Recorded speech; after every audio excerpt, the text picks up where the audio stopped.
Back at it on the broadcast with the single most important game that we've had all year, the I-5 Cup returning tonight. And for Oregon, it really doesn't all come down to this tonight, but it also does all come down to this tonight, because if anything happens other than a Duck win, unless we get into ties again, it's going to be the I-5 Cup skating off, or the Huskies rather, skating with the I-5 Cup.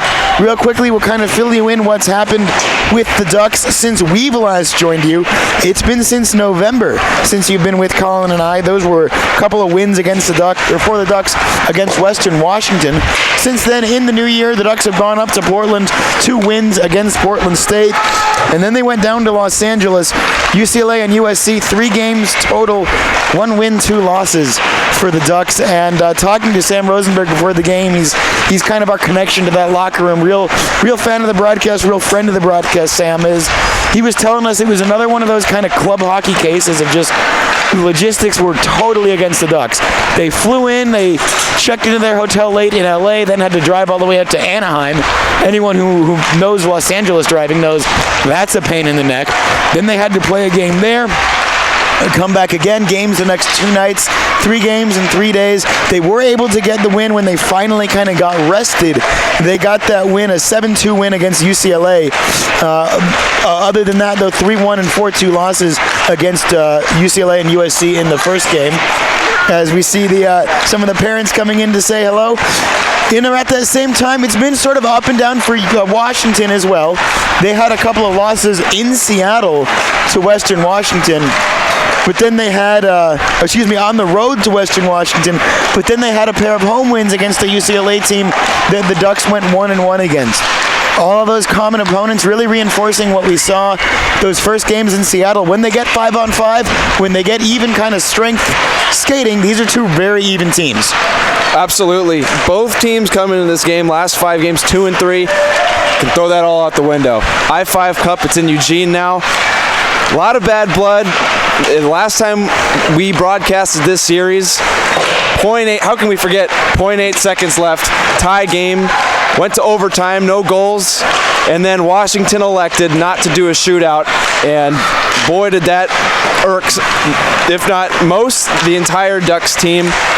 They remember, Washington remembers. It's going to be a fun night tonight. I think it might be a game of defense, because we saw a full team last game against these 2, and it ended up being 1-1. Close to a full team. Right. Although still a very short-staffed Ducks team, but even looking, when these teams are at full strength, Washington's roster is just flat out bigger. They have more numbers than Oregon does, and it's not really close. It's a solid 5 or 6 guys. Now, obviously, that means Washington's going to end up with some healthy scratches. We don't know who those will be. They might have some guys that are on the roster and haven't played, but they kind of fill out the bench a little bit more. More numbers for Washington, and freshness so important in the game of hockey. You want to ice those 4 lines, big short shifts, which Washington is able to do. Oregon's got to kind of, have a little bit more elongated shifts and really rely on their top line, their top 2 lines a little bit more. Well, what I've noticed is that Devin Garg, the Shattuck St. Mary's product, doesn't seem to be in the building tonight. So that's huge that he's not playing. He looked really good last time, scored a few goals. So Ducks defense just got aided a little bit there. And Garg's one of those guys that you can, it's sometimes with this kind of level hockey, you might play in a different number at home and on the road, but he's got such a distinct way that he skated. He looks so comfortable out on the ice. I feel we'd be able to recognize him if he wasn't wearing 21. I'm not seeing him there. Maybe we'll get a quick note from Lorenzo here in a moment. We know Washington's radio guy is in the building, so maybe Garg is just late. Maybe he's hurt.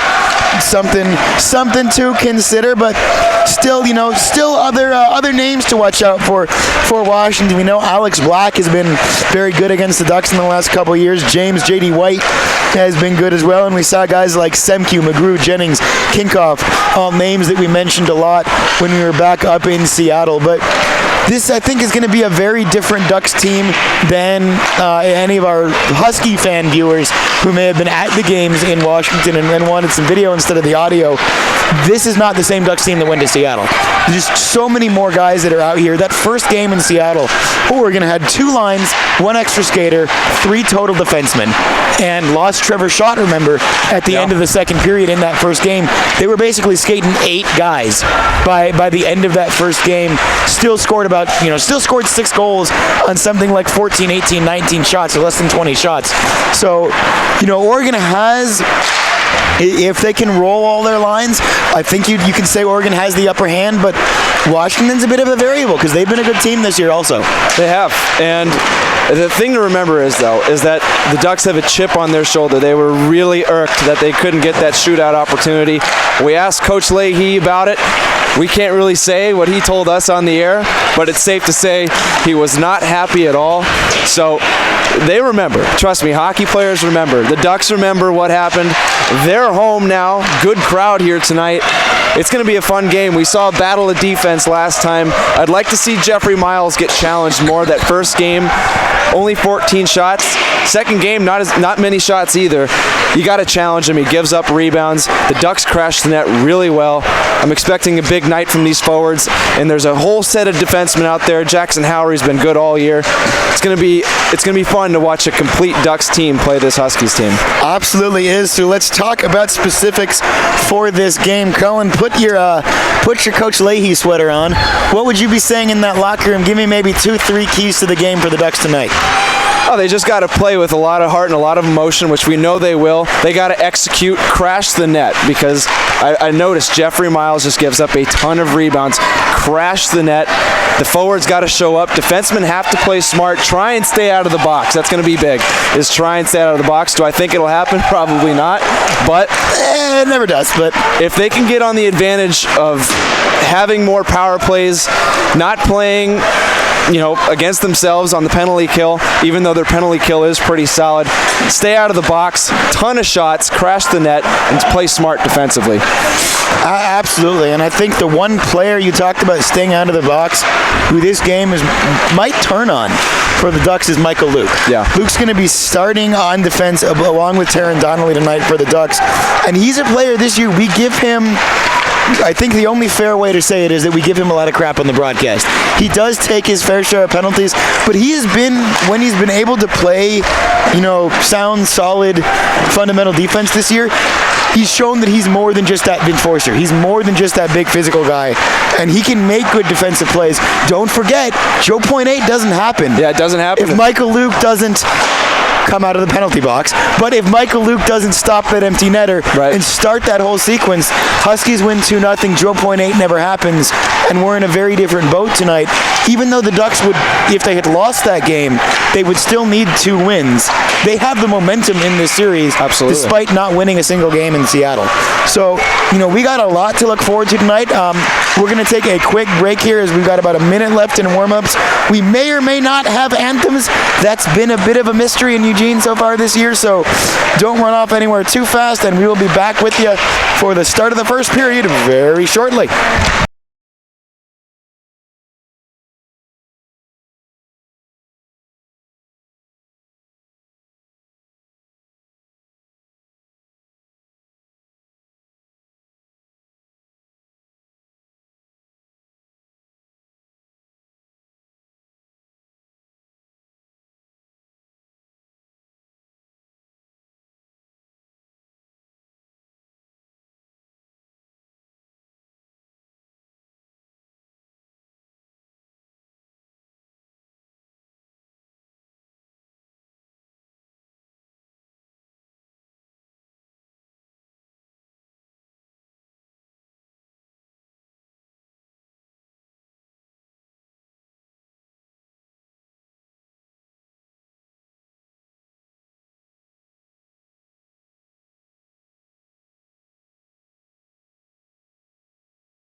Well, hello everybody. Once again, we have just confirmed Devin Garg simply not in the lineup tonight. Injured. Out with an injury. We'll go through starters real quickly here. For Washington, it's going to be Jeffrey Miles in goal. And then on defense, Troy Gasser along with Joseph Kinkoff, Alex Black, Tyler Jennings, and Tavin Jackson round out the rest of their starting lineup as we are officially underway here. For the Ducks, Jackson Howery in goal, Taron Donnelly, Mike Luke on defense, Nick Shabara starting forward along with Chris Campbell. And who's our last one? Jesse Leonard there, rounding out the group. So there's the starters. Oregon in black as Michael Luke gets things underway right away with a big hit. And Oregon takes the possession. They'll get the zone. Jesse Leonard just throws it in on goal. Oregon goes back to chase it. Washington will collect, knocks it back behind the net. Gasser takes possession. 40 seconds gone by so far, first period. We taking shots there, Colin? Oh, yeah. Oh, this is a new year. Big things for the Oregon hockey broadcast. Already some issues here.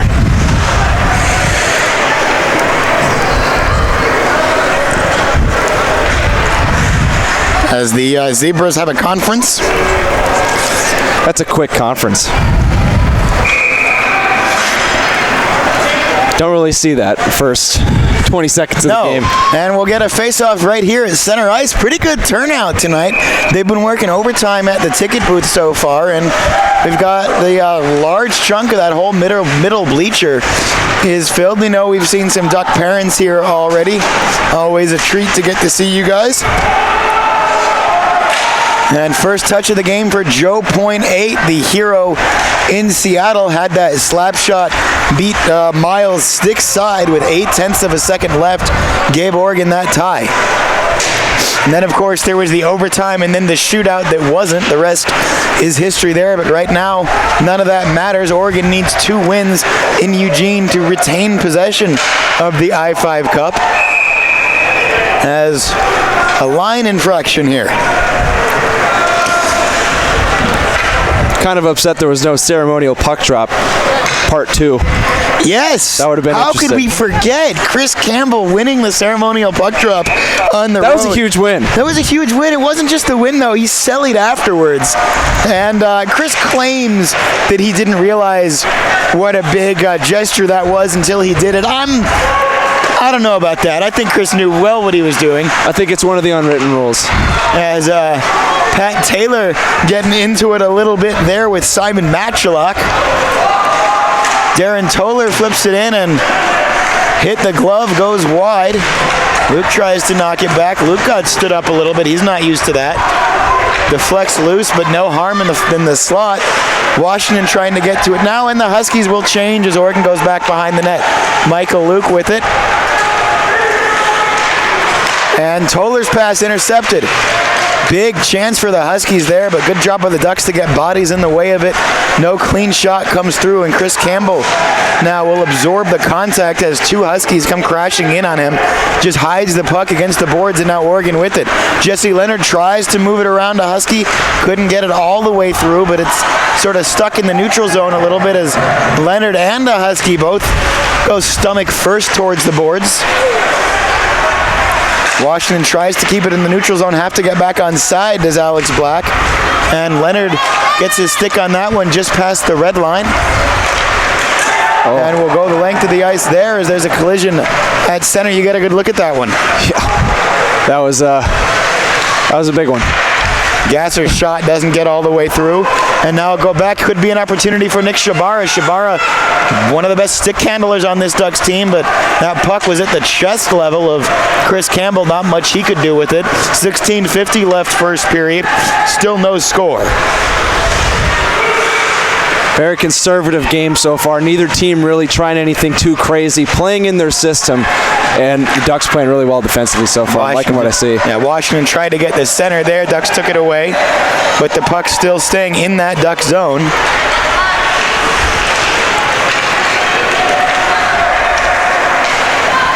We thank you for the feedback on the camera. We'll try and work on that as that one goes the length of the ice. Trevor Schott will get there first.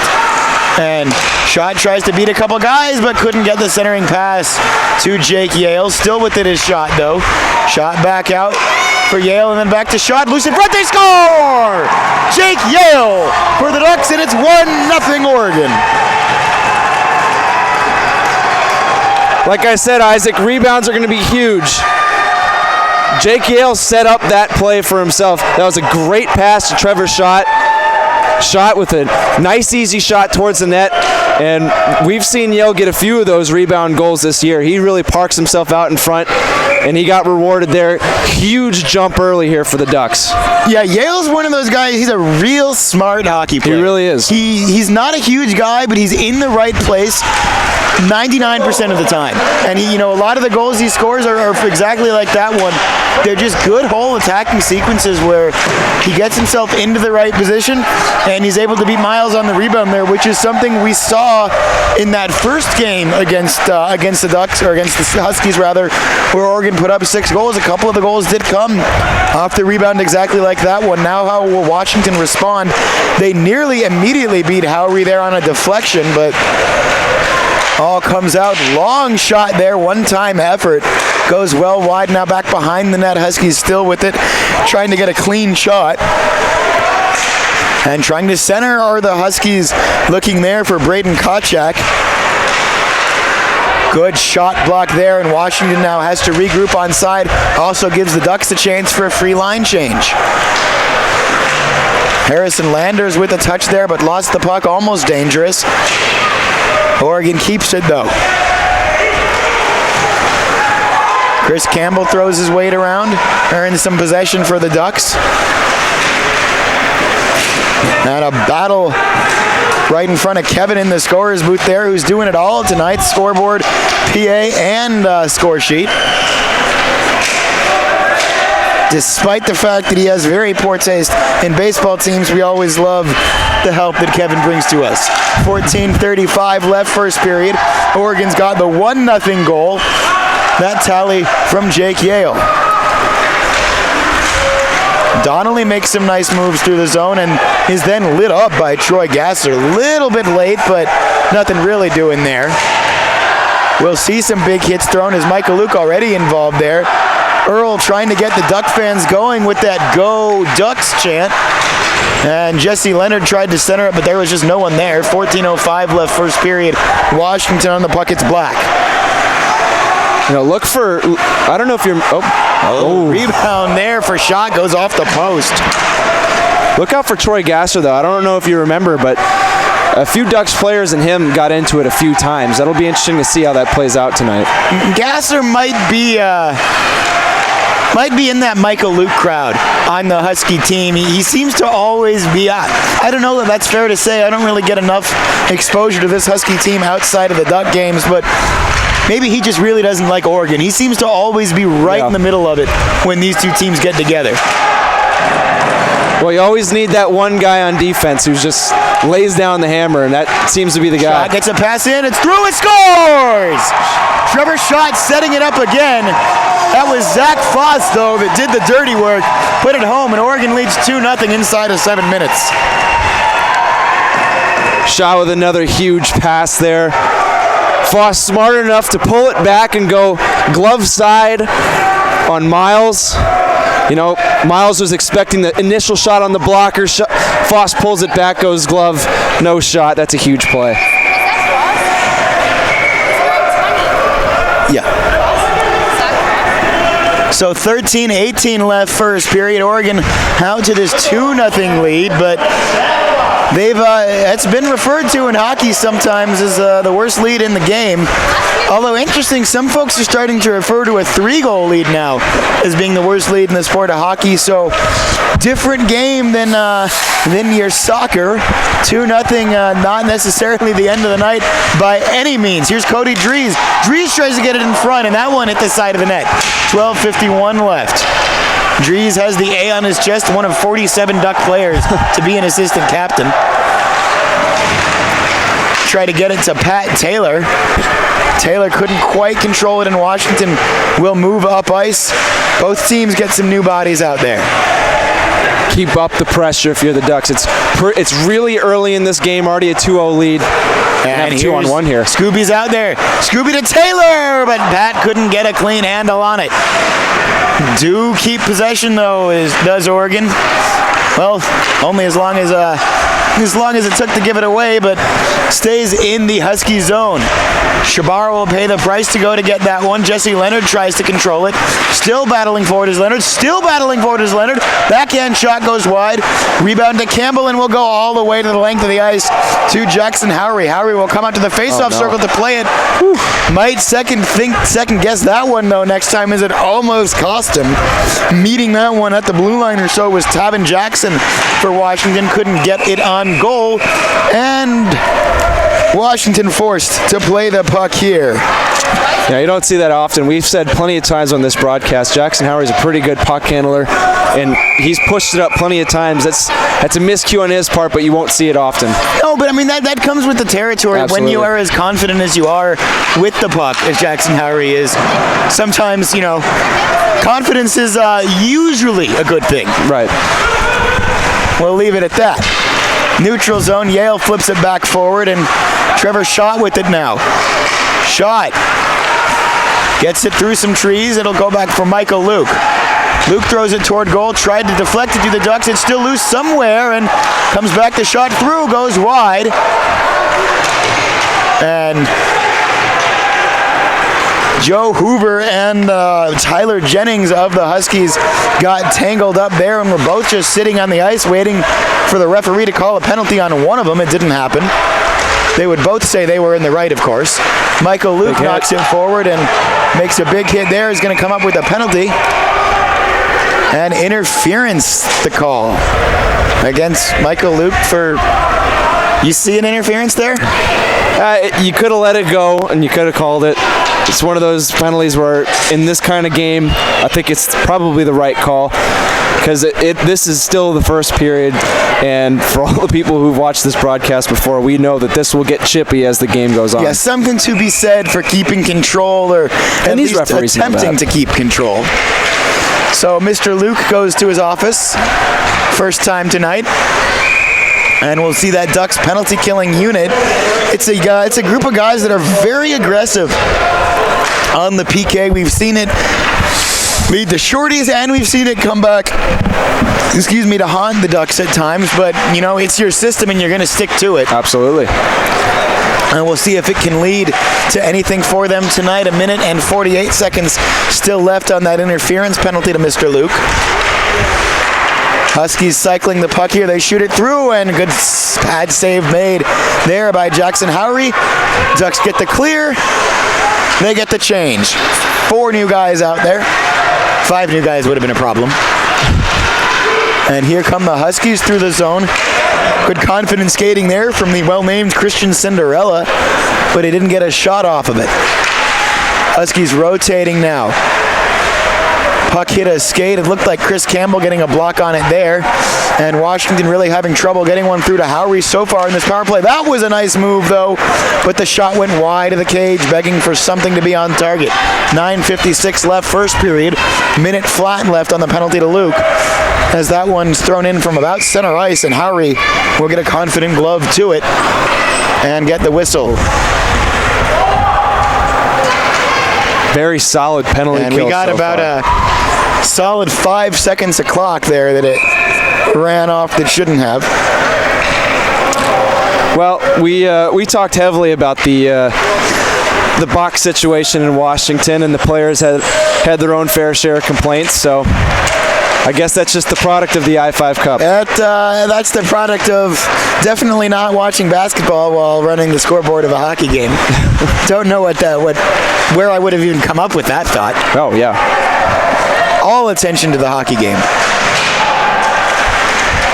In the corner there, Washington still on the power play for 23 more seconds, as the Ducks had a penalty-killing assist from the clock, 5 seconds or so worth of time, but it's been a solid penalty kill from the Ducks so far. They haven't really had the opportunity to show that aggression that we've talked about on the PK, but they've looked very sound defensively. Can really only think of one solid shot that got through to Howery. Granted, there was one great scoring opportunity that went wide. And here's the chance for the Ducks. Doesn't escape the neutral zone, though, and it's offside. 8:44 left. We're back to even strength.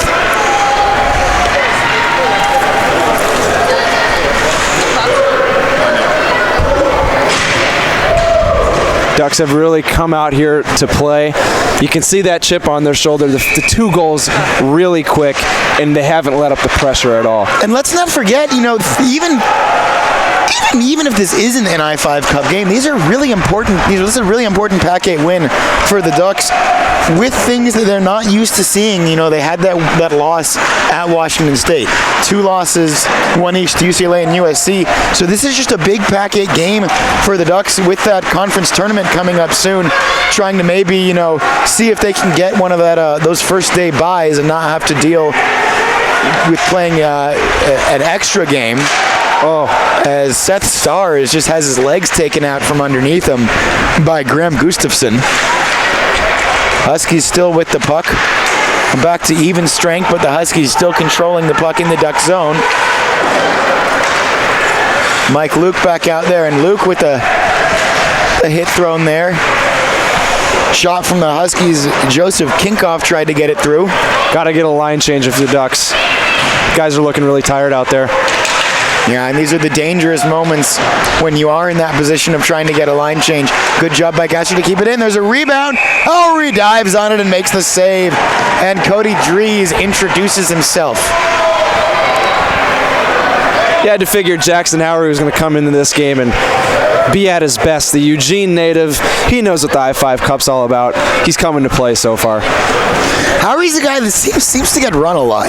I don't know what it is about him, but I was listening to it's something we saw in the Utah game. Yeah, almost led to a brawl. We saw it in the Portland State game. Twice in the Utah game. Almost right. We saw it against Portland State. Almost led to a brawl as a Duck check toward the bench there. No arm goes up, and listening to Portland State, who does a very fine radio broadcast of their own, a PDX area high school kid, I'm blanking on his name right now, but had a great call of those games, and he mentioned, and he was the Portland State voice, mentioning that Howery got run a few times. So something about being a freshman must attract that. Shabara's shot goes wide, but it goes for Chris Campbell. Campbell gets it back to Luke. Luke shot from the point. Kick save made. Comes back for Donnelly. Donnelly flips it back. Tried to get it to Leonard, but it was past him, and Shabara goes to dig it. Now Leonard takes it back. Leonard got the pads there, and Donnelly can't keep it in. Michael Luke goes back to get that puck. 6:36 left here. We've had 3 whistles in this first period? Yeah, it's been no stoppages at all pretty much. It has flown by, and I think the Ducks will take that. Like the flight, do those Ducks. 2-0 they lead. Both goals set up by Trevor Schott. One from Jake Yale, one from Zach Foss. Coming about 5 minutes apart, or 3 minutes apart. Right now, though, the puck is in the Ducks zone and played with a high stick. It looks like it was a hand pass. It's going to go out of the zone.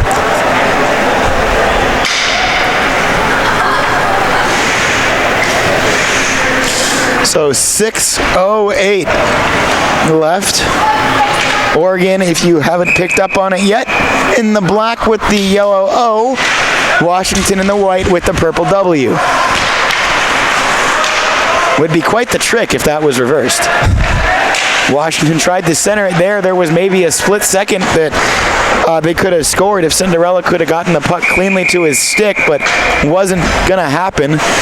And instead, a much softer shot towards Howery, and he'll just dive on that one. The Ducks get a new group of defensemen out there.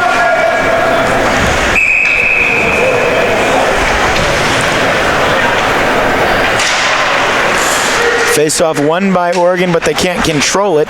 Behind the net, Mason Friedman with it for Washington. Oregon's got to get some possession reestablished here at some point. Linesman brought the puck in for him. Yeah, you'll take the bounces you can get. Cinderella with it for Washington in the neutral zone. Tried to skate through 3 guys and then thought better of it and just dumped it in. Washington gets a line change. Trevor Schott wants the puck. They get it to him just barely still inside the neutral zone, and he's chopped down from behind by Gasser. It's a heck of a pass by Donnelly, though. Centering pass for the Ducks, though. It tried to get it to Campbell there. Couldn't do it cleanly.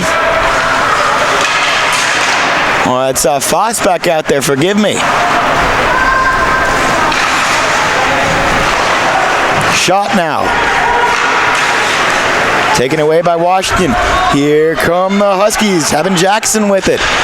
Jackson with a shot. Good D there by Taron Donnelly, and I think all that whistle is the net got a little off its moorings, did it? Yeah. And the referee, or the linesman, got a little off his moorings and fell down. 4:48 left, first period. Like what you've seen from the Ducks? Absolutely, and specifically the first two lines. They've kept the pressure on Washington, and we haven't mentioned it on this show, but that's huge because Washington's coming in with the travel legs, and we saw it affect the Ducks. And it's no joke, that ride from Seattle, depending on the traffic, it could just tire you out.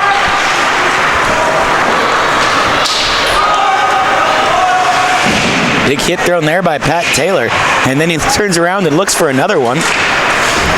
Speaking of Pat Taylor, we'd like to reach out to Tammy Taylor once more.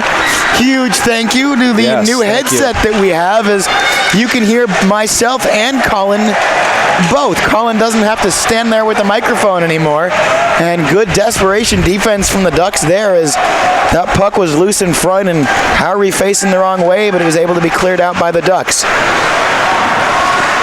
Taylor there, good physical job, keeps that one from staying in the zone, got it out of the neutral zone, or into the neutral zone rather, and a chance for both teams to get new sets of legs out there. Donnelly back now, played for Leonard. Leonard to Campbell.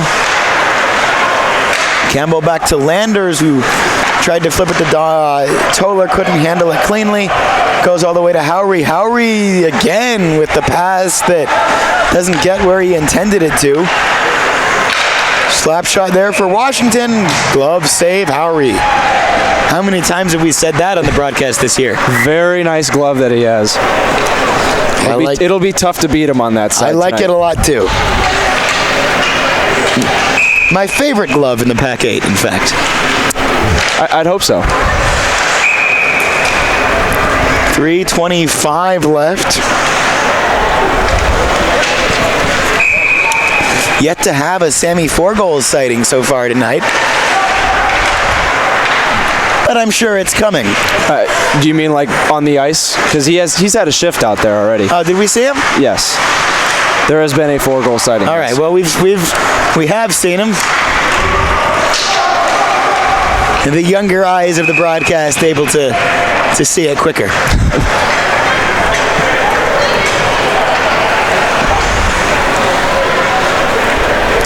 Another unit change coming up.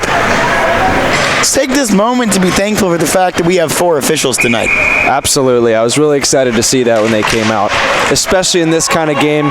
We saw a ton of penalties last time. It's nice to have 2 referees out there that can call penalties, not just one. I mean, yeah, and in a rivalry game, there's going to be crap that happens behind the play. And yes. you've got to have, if you don't have a second ref, it's unrealistic to expect a referee to watch what's happening behind the play. Oh, absolutely. Hockey's not a sport that you can have vision of the entire playing surface at once, but there's stuff that's happening on the entire playing surface all the time. Yes. So when you've got a 3-man system with 2 linesmen and 2 referees, it's just a losing battle to begin with. Ducks with the puck here. Luke with it. Luke's pass intercepted. Here come the Huskies, but looks like Oregon might get to that one first. They do, and Luke flips it back out. Tried to get it to Foss, but it's intercepted. Good save made, Howry. Another good save. Another good save from Jackson Howry. A penalty coming up here. And interference indeed the call. How about Luke Jackson Howry, though? Yeah. 22 saves already in the first period. You said 22 saves? Yeah. Actually, no. It'd be 17. We got 17. 17. Still, though. Yeah. 17 saves with 2:12 left in the first. In a game, he's winning 2-0. Well, and I think we can say that just by the flow of the game, we think the Ducks have pretty much dominated play. But on the shots, Washington's all over the Ducks. Hockey's a weird sport that way. It really is. It's really hard to say from a neutral perspective if you take the goals out, who dominates a hockey game? Well, I'd say the 5 shots that the Ducks do have been all quality shots, scoring opportunities for most of them. Which is interesting, though, because we've talked about the Ducks' strategy this year being just to throw stuff at the net. Right. And that's really what we're seeing Washington do tonight, is just throw stuff at Howery, and he's too good of a goaltender, to not take a good shot. He doesn't give up many rebounds. On the other end of it, the Ducks again shooting close to 50%. 2-0 on 5 shots for Oregon. Cinderella with a nice move around Pat Taylor there, and a great goal there. Has to be said for Christian Cinderella.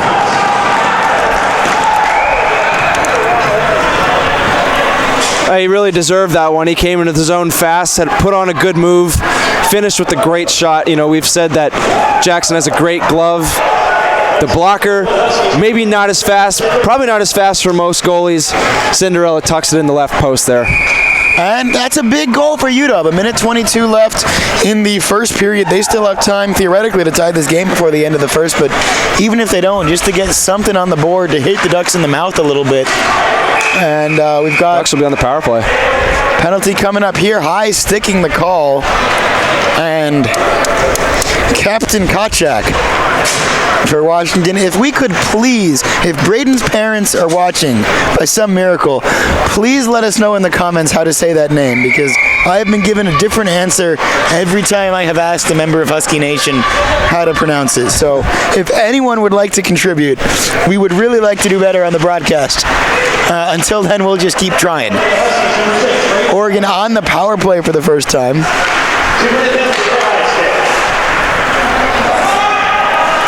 And again, the high sticking was the call against Braden. Well, we'll say Braden. 1 minute left in the first period. Trevor Schott. Still Trevor Schott. Now back for Foss. Foss back to Schott at the point. Schott one-timer goes through and a save made. Rebound is there. Jake Yale with it. Back to the point for Donnelly. Donnelly back to Yale. Yale slaps it. It goes high. Shot hit hard. And just does go out of the zone, but Donnelly gets right back to it. Oregon hurries to get back onside. They do. Donnelly still with it. Still with it is Donnelly. Now he goes down. That'll be a trip. 25 seconds left in the period, and we'll see how much 5-on-3 time Oregon ends up with. They are up 2 skaters. Well, Jackson needs to get out of the net. 2 skaters. As soon as Howery sees that arm is up, and that's on the bench. The bench has to let him know. And you can see Chris Stankovic at the end of the bench, one of the Ducks' assistants, kind of shrugging in the direction of Jackson Howery. It's not the end of the world there with 30 seconds left in the period, but 6-on-4 is big, 6-on-4 is better than 5-on-4. Absolutely. But 5-on-3 is also better than 5-on-4. That is also true. And we will have... How about Donnelly with the moves, though? We don't see that much from the Ducks' defense. No, not a lot, but Donnelly had some good stick handles there. 12 seconds left in the period. Michael Luke now. Luke shoots. Rebound was there, but there was not a single Duck to knock it home. Harrison Landers shoots, doesn't get through, and that'll do it for the first period of play. 2-1 your score after 20 minutes of play. Oregon will have 42 seconds of 5-on-3 time when the second period starts. We are going to take a quick break and get as hydrated as we can, and we'll be back with you shortly to recap the first period. For Colin Kapman, I'm Isaac Rosenthal. Stick right with us. Oregon leads 2-1.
right, well, we are back here. A little bit of a recap for you at this first intermission. Oregon leads this pivotal third game of the I-5 Cup 2-1. Goals came from Jake Yale and Zach Foss.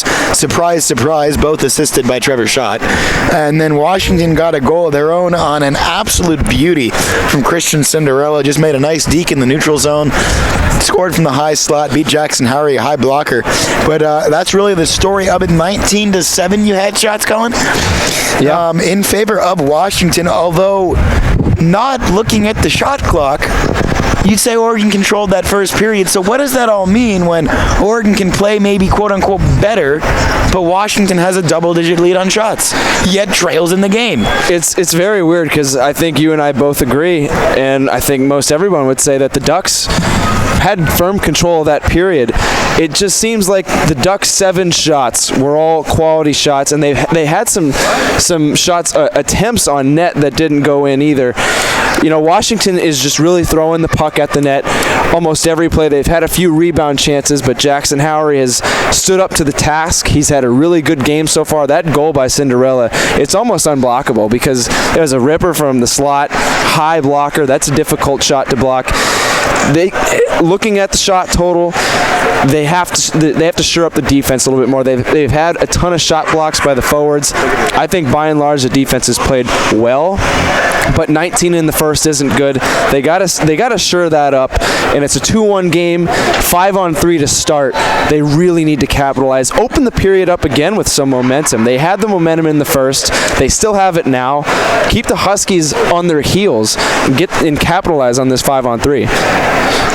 Yeah, absolutely. And you know, that 42 seconds of 5-on-3 that the Ducks have is going to be absolutely huge. A lot of times folks will talk about the carryover power play and they'll sort of downplay it a little bit. You know, for whatever reason, starting the period, maybe it's just because the PK is that much more fresh, but starting the period on the power play, not always that huge of an advantage. Starting it on the 5-on-3, though, that has the potential to be big. If, you know, what Oregon really wants to do is get out there, score a goal before the first power play expires, and getting themselves into a position where they still have 5-on-4 up 3-1. Obviously, you know, easier said than done, but the Ducks pretty good 5-on-3. They've been good cycling the puck today. What do they got to do to score on that 5-on-3? Well, I just think that they need to throw more shots on net. Like I said on the first goal was a rebound. Jeffrey Miles has given up the rebounds. I assume the Ducks are going to throw the line of Schott, Foss, and Yale out there, and they've looked good all game. What a great set of names. Yeah, really good. And also, you know, they need to just tire this team out. This was a long car ride for the Huskies. They don't have their best player, Garg, here. They got to continue to just pound shots on the goalie, wear the team out. On this 5-on-3 especially, the penalty kill, the guys are going to have to be going everywhere. Or they can. It depends on the kind of style that Washington plays. But they're going to be tired. And you just got to take advantage of the traveling legs. Just wear them out. And we got Connor McBride on aux cord privileges starting in the second period, so we will definitely give you feedback on his music. Connor's got a pretty good set of ears on him. Usually, yeah. And we'll get started. So the Ducks again. I don't think Utah would. No. We won't even go down that road. 19-7 again. The shots after the end of the first period. 20 minutes on the clock for the second period. Ducks will have 5 skaters out there. Oh, Utah, Washington, we're all over the place here. Washington's got 3, and Trevor Schott in possession to start the period for the Ducks. They'll be moving from my right to my left for this period, and on your screen as well. Ducks there with it. Campbell to Schott. Shot back for Campbell, not handled cleanly, but at 5-on-3, he's got enough time to go back and get it. Shot goes wide there from Michael Luke. Campbell just does keep it in. And then a backhand there, chipped in, puck's loose, no whistle comes, and now finally it is thrown out there. That'll do it for the 5-on-3 as Braden Kachuk is back out there. Shabara finds Schott. Knocked down Campbell, but out of the zone. Strong penalty kill from Washington so far. Absolutely. But here's Schott with it. Schott tried to make a great move, forgot to take the puck with him, but Skbar got it back. Now back for Leonard across ice to Hoover. And now cleared away by Washington with 33 seconds left on the power play.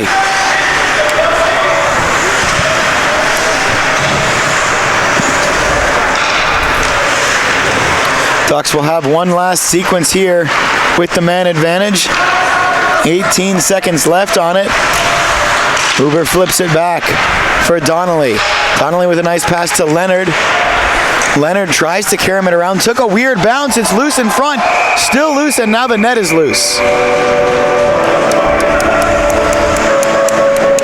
Took a very strange bounce, and the corner did that puck, and it almost caused a goal for the Ducks.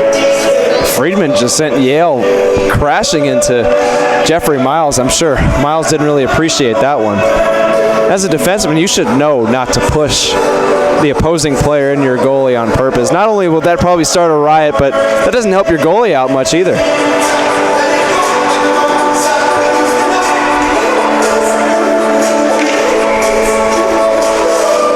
I want to thank everyone for watching tonight. We know we've always got viewers from far afield, and Sammy Rosenberg told us before the game his brother Noah is going to be watching from Israel, from Azriel in Israel. That's Sammy Four Goals, the younger brother of Sammy Four Goals himself, as Junior Four Goals. Number 48 is out there, although we understand that young Noah is a goaltender, I believe, unless that's another member of the Rosenberg tribe. So maybe Noah No Goal is a better name for him. But if you are watching in Israel, Noah, the long and short of it is we're glad to have you. Rosenberg with the puck. The shot is... All right. Where did that whistle come from? We got a penalty way behind the play. That needs to go on both. That's where the ref needs to send both of them. They were both engaged in that. Friedman was holding Dries, and that's why Dries pushed him. Well, I don't know if you were looking at the play, but I saw it. The ref has to send both to the box there. I thought both should have gone. I knew there should have been a penalty, but not on Cody specifically. Both are neither you'd like to see, but yeah. I mean, how often, have we said it on this broadcast this year? The retaliation is going to get called 100% of the time.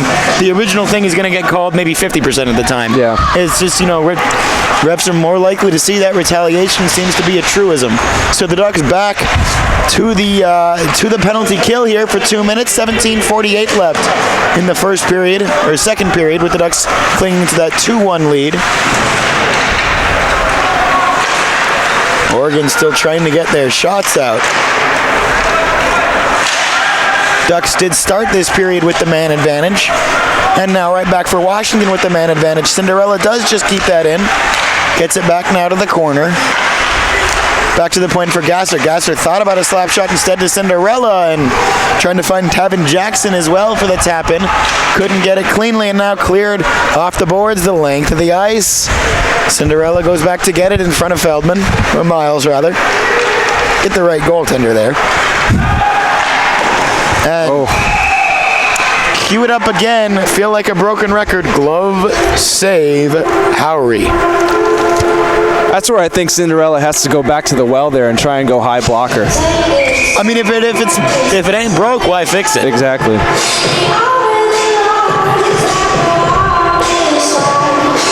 Yes, it is Miles, Jeffrey Miles, in goal for Washington.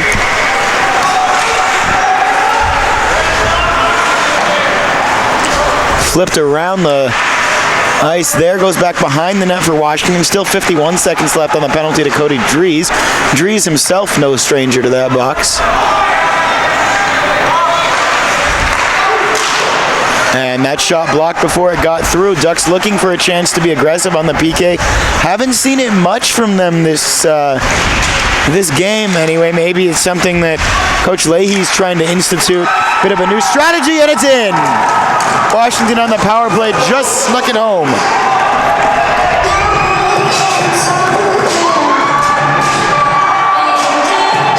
That's a tough one. I think Jackson wants to have that one back. He made the initial save. It just snuck right under his pad.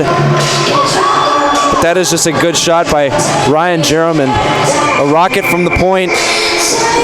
It looked like Jackson saw it all the way, just somehow snuck underneath. Washington's climbed themselves back into this game, and it's starting to look pretty even now. Yeah, so two straight goals now from each team. Oregon jumped out to the 2-0 lead, but Washington has scored 2 straight. As Jesse Leonard had a wing clipped there, and no penalty called. He got up shrugging, and now here's Tevin Jackson. Jackson trying to dig in on Howry, but couldn't get a good clean handle on it. As Jesse Leonard plays that back for Landers. Landers out there with Hoover, 21 and 22 defensively for the Ducks. 15:55 left, second period. And again, that one into the equipment of Jackson Howry, and a crowd gathers in front of the freshman with 15:49 left in the second period.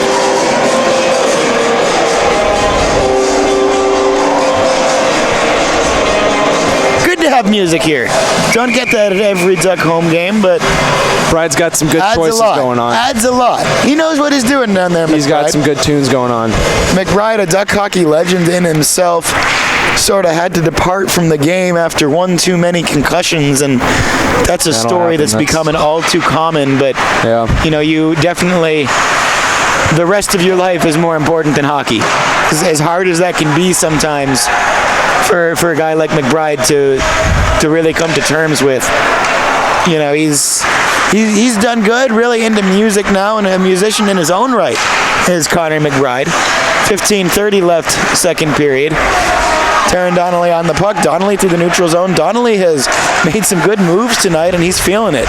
Seth Starr now with a quick touch, wearing the 66 that Sulitzer wore last year. And again, only as far as Donnelly in the neutral zone. They'll flip it around. Trying to find Friedman of the Huskies. They do, and nothing doing there. Someone's got to provide the spark here to get the team going. They've come out flat. They got the line out there that I think that'll get things going. Foss, Yale, and Schott have looked really good tonight together. I like this pairing. I like Jake Yale on that top line. He's played great so far. That's not something that we've seen very often. Yale's been more of a second or a third line guy, kind of traditionally, but we've talked about it. He's in the right place. He plays a smart game. And good to see him out there with Trevor Schott. That's a very dangerous combination as Schott goes down. Maybe wanted a call on something there. Won't get one with 14:40 left.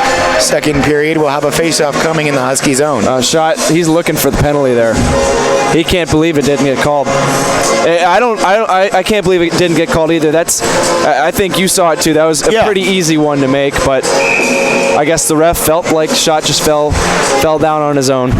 See, if I fell down in that context as a referee, penalty. You could say no penalty. Yeah. Trevor knows what he's doing. Ooh, is all right, well, we got an elbow coming. Yeah. Or a hold.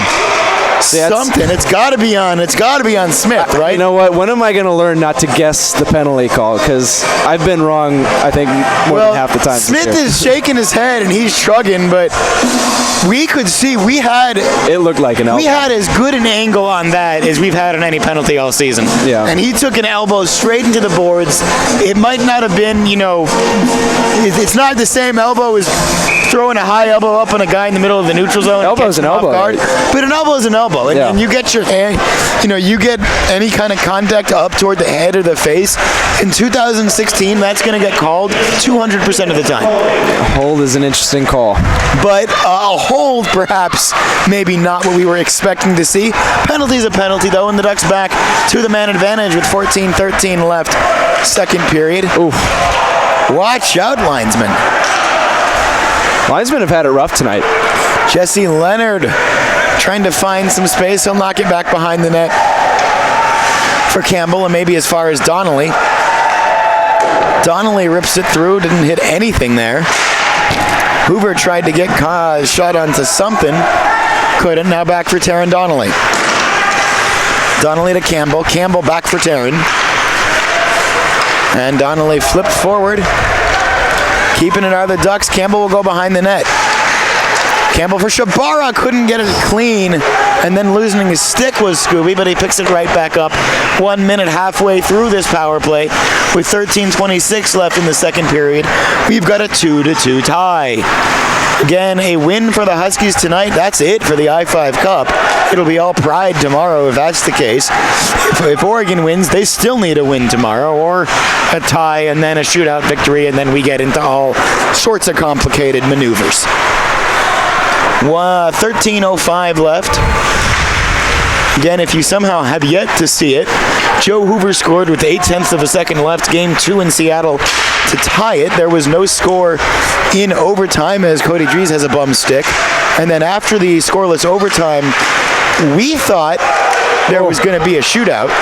I think the Ducks thought there was going to be a shootout. The Huskies said everyone in the building did. It doesn't count for the ACHA, so the shootout only has to happen if it's the deciding game, and I guess you're the home team. You get to make that rule.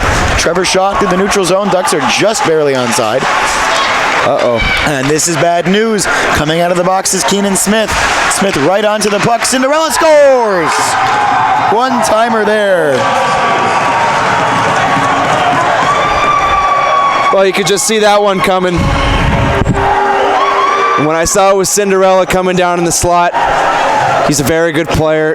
You didn't think he was going to miss. That's a tough one for Jackson Howard. That's a tough one for the defense, too.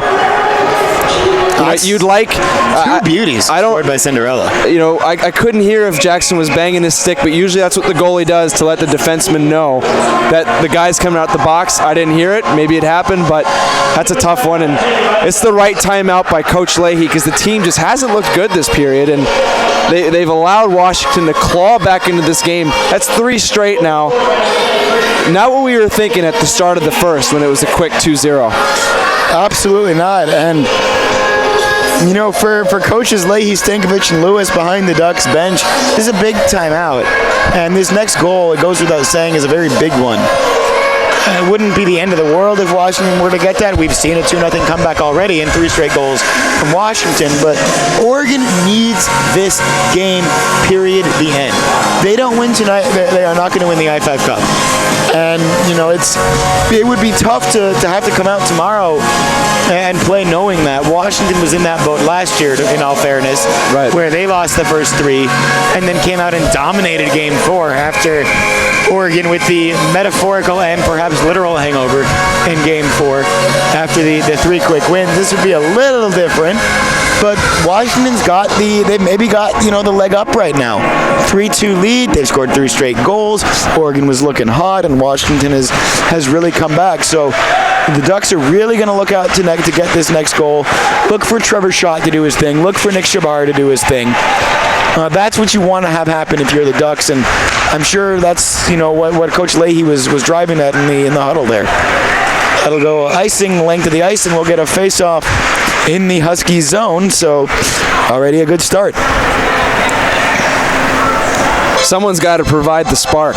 I mean, 3 goals straight, especially in this game, usually that doesn't happen, especially like in rivalry games specifically. It's usually it's played tight defensively.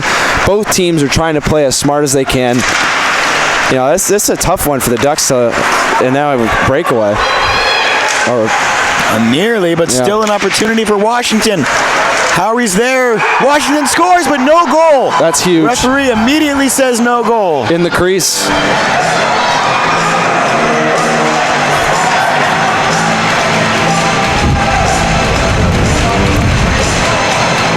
You say crease there? That's what the referee's saying. It's going outside, or he waved it outside. So that is, if the puck is outside, if it's dropped outside, then that was in the crease, what he called. I can't say that I saw it, because to me it seemed like the Washington player was pushed into the crease by a Duck player. That's what Corey Tung is saying to the referees, that he was pushed, but wow, that's a tough. I'd have to see it again to say definitively, but that's a tough one for the Huskies. Ducks got a break there. Absolutely a break. And credit to the referee if you're going to make that call. That's a bold call to make. Make it immediately and make it, the way that he did. There was no hesitation from him, and this is me grasping at straws here because I'd have a lot different things to say if that was on the other end of the ice. But, hey, it's still 3-2, the goal waved off. With 11:22 left in this period. Oregon, though, has not really had much of anything going offensively in the second period, and that's got to change, and maybe that hit from Huber can start to go halfway toward doing that. Ducks just trying to get some possession here. This is an opportunity. Yale with space. Yale with a nice move, but couldn't finish it up. Still in possession are the Ducks, though. Now knocked back for Washington. Washington will chase this one all the way down. Donnelly gets to it first, and Donnelly will play it to himself. Now back up to the neutral zone. Washington with it. Washington off the netting. That'll draw a whistle. 10:36 on the clock. Matt Cleaton, incidentally, is still trying to get an explanation for why that goal was waved off. Hockey referees are usually pretty good about going over to the coaches and doing that. I didn't see that after that last goal. So Cleaton, maybe with the case, just at least give him an explanation. He's not going to change the referee's mind. But you want to know why when you're a coach. Absolutely. That's fair. However, will make the semi-glove save there. Just covers up with 10.5 minutes left. Almost halfway through this game, Washington has scored 3 straight goals, including both of the goals scored in this period, to turn a 2-1 Oregon lead into a 3-2 Washington lead. Linesmen say that was deflected, so there will be no ice. Washington has to play the puck, and now it's shot the other length of the ice, deflected again, so Oregon has to play the puck. Are you following? Michael Luke got away with one. And that one that's a hat trick. Is not waved off, and that's a hattie for Cinderella.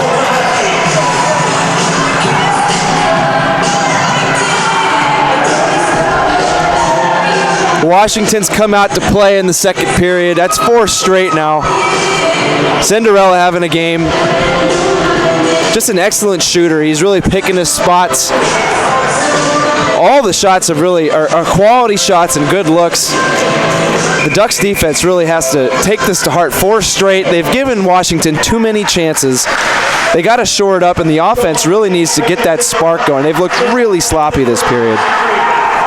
And Earl trying to get the fans back into it. Coach Leahy trying to get the team back into it as, Oregon does not want to go down by 3. Donnelly on the puck. Donnelly with Landers in defense. Shabara, Leonard, and Campbell out there offensively. It's kind of been the second unit for the Ducks, although it's really been a 1 and a 1A. Behind the puck, Shabara trying to get to it behind the net, rather. Leonard tries to get it to center, but taken away by Washington once more through the neutral zone. Here come the Huskies. Knocked away Howry, 9:23 left. Second period. Shabara in a lot of space. Here comes Scooby. Makes a move, he scores! And you knew as soon as Nick Shabara got the puck, there was going to be absolutely no alternative to him scoring there. 4-3 the score. Nick Shabara on basically a shootout attempt, just absolutely undressing the Husky goaltender there. That's huge. That is a huge goal because the Huskies looked like they had all the momentum. A huge defensive breakdown there for the Huskies. Scoob executing and finishing there. Beautiful backhand goal. Scoob, I like that. Taking it even one step further. 4-3 the score. Huskies do still lead it with 9:16 left in the second period, but Shabara has made it a different game. Punching back for the Ducks. And that would have been a big missed opportunity. Needless to say, if he hadn't scored there, you really had to have that one. That's a pretty risky attempt there to go backhand top shelf, Usually you'd like to go your stronger side, but man, that was a beautiful goal. Here's Yale, the shot. Shots attempt goes wide. Hoover can't keep it in now. Here's Tavin Jackson. 2-on-1 for the Huskies. Jackson saved, knocked away, but into the net.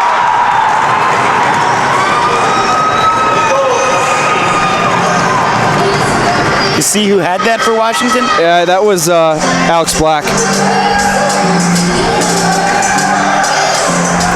That's a tough one. That's, what I said earlier for the Ducks to do. The Huskies did it. They crashed the net. Howery couldn't secure the save. Black finished on the rebound.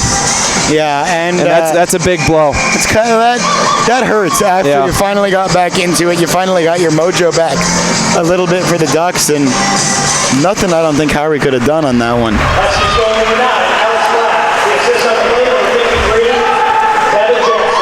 But we'll see what the Ducks can do. Maybe they can get one right back as Chris Campbell takes a tumble.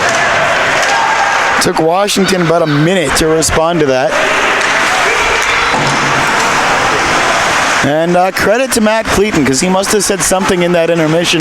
He's really gotten his boys going, and they've figured out how to beat this Ducks team, as Jesse Leonard has to throw a check there with 8:10 left in the second period. And now we've got a skirmish after the play. All right, well, you don't want this to happen. It's still a game. It's the second period.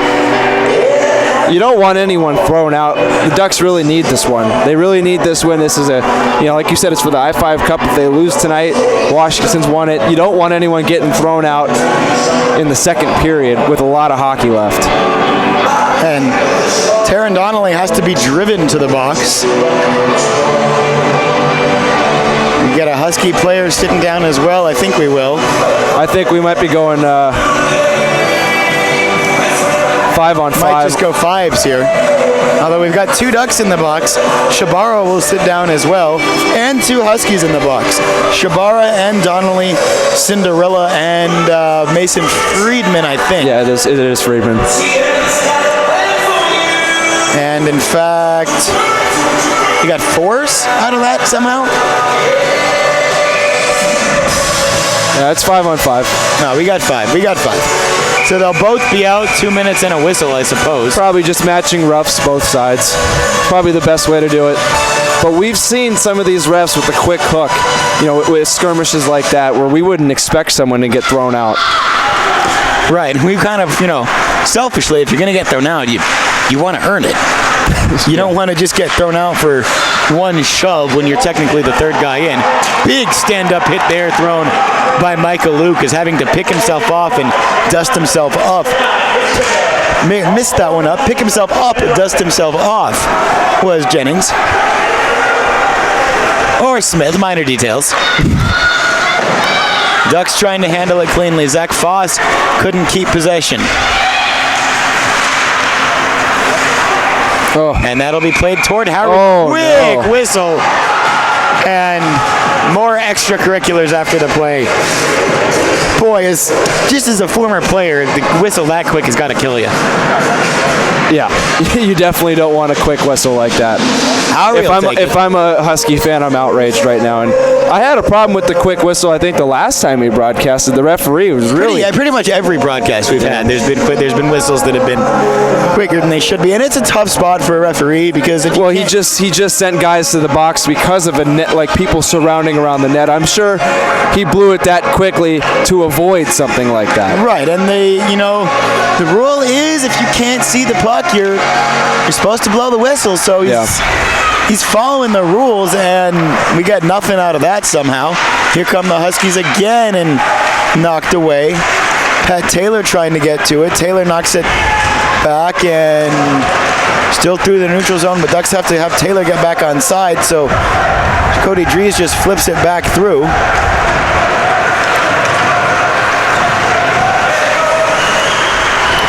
Seth Starr couldn't get onside quickly enough. Tipped by Tavin Jackson. He'll go to chase. Darren Toller there. And now for Dries.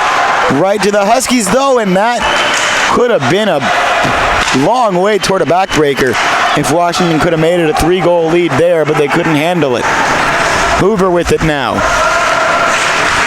Hoover will let you know this game is not over till it's over, and that one thrown the length of the ice, and one of these days I'm going to understand hybrid icing, but it looked to me like shot was pretty even there. Yeah. And no, I've given up on hybrid icing. 6:33 left, second period. 5-3 the score. Washington with the lead after Oregon jumped out to a 2-0 lead. Huskies have dominated the scoreline since then. Seth Starr doing a lot of funky stuff with the puck, maybe a little bit too fancy with Starr there. And now Trevor Schott. Schott with Foss out there.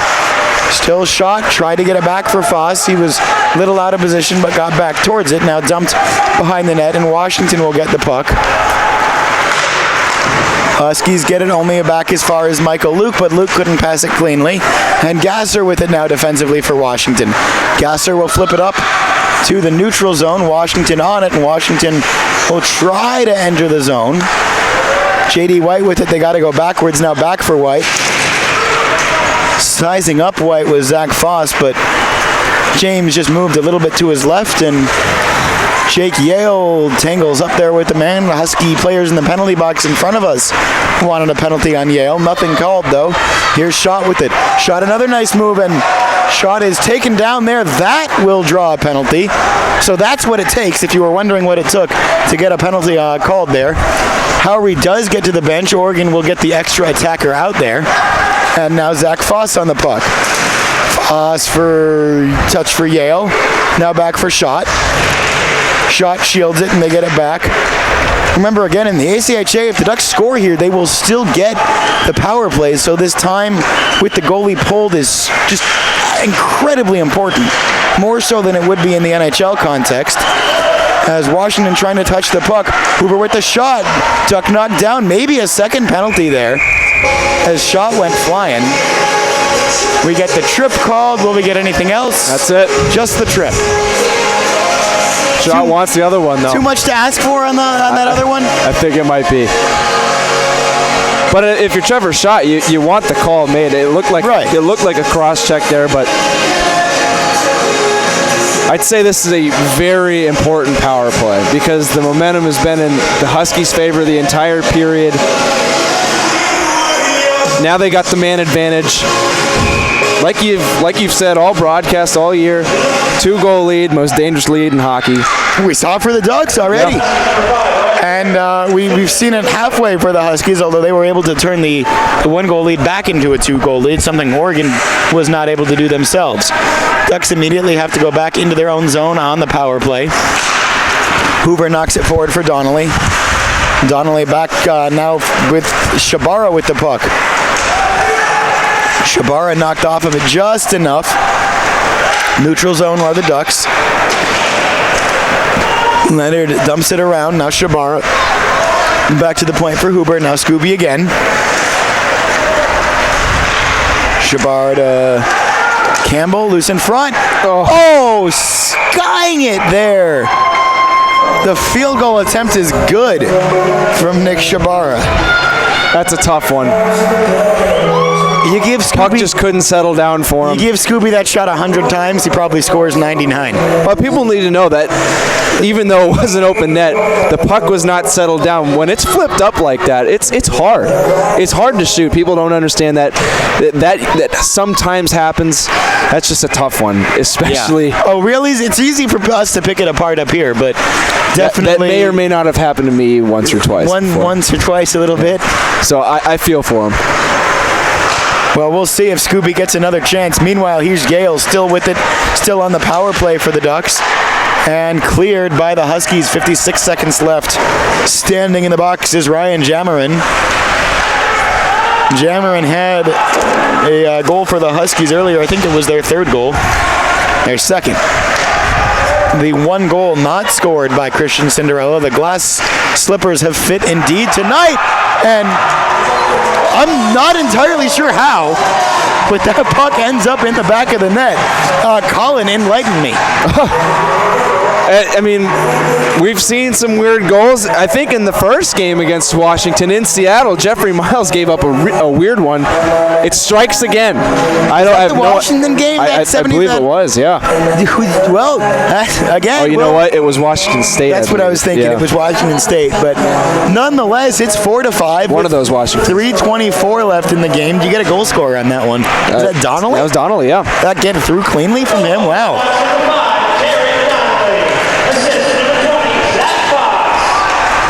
Uh-oh. And here's Washington again, and these 30 seconds here, so right after this goal, are important for Oregon. The last time they did not pass that test. Seth Starr gets it through the neutral zone. Mike Luke on the puck now. Luke trying to find Rosenberg too far out in front of him.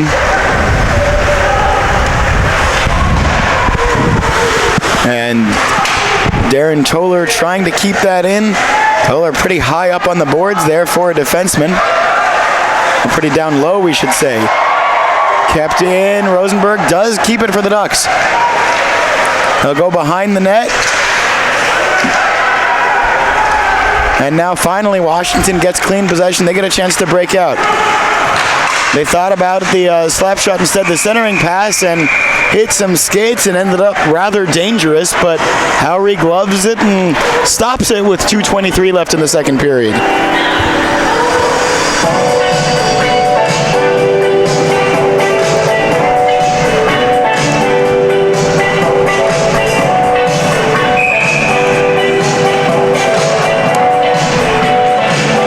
Two-three left in period number 2. 2-2-1 left in period number 2. As the quick shot off the face-off there doesn't trouble Howry much, and we'll do the draw again. Jesse Leonard digging in against Christian Cinderella. Cinderella undoubtedly the player of the game so far with the Hattie for the boys in white. Well, he's definitely stepped up with Garg out on injury.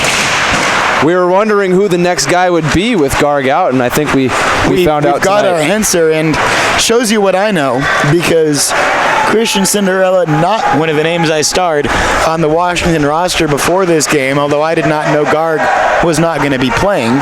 Certainly assumed the offense was going to be coming from Big 2-1. Cinderella coming up big in his place. Ducks can do a lot to make that a distant memory, though, if they can tie this game.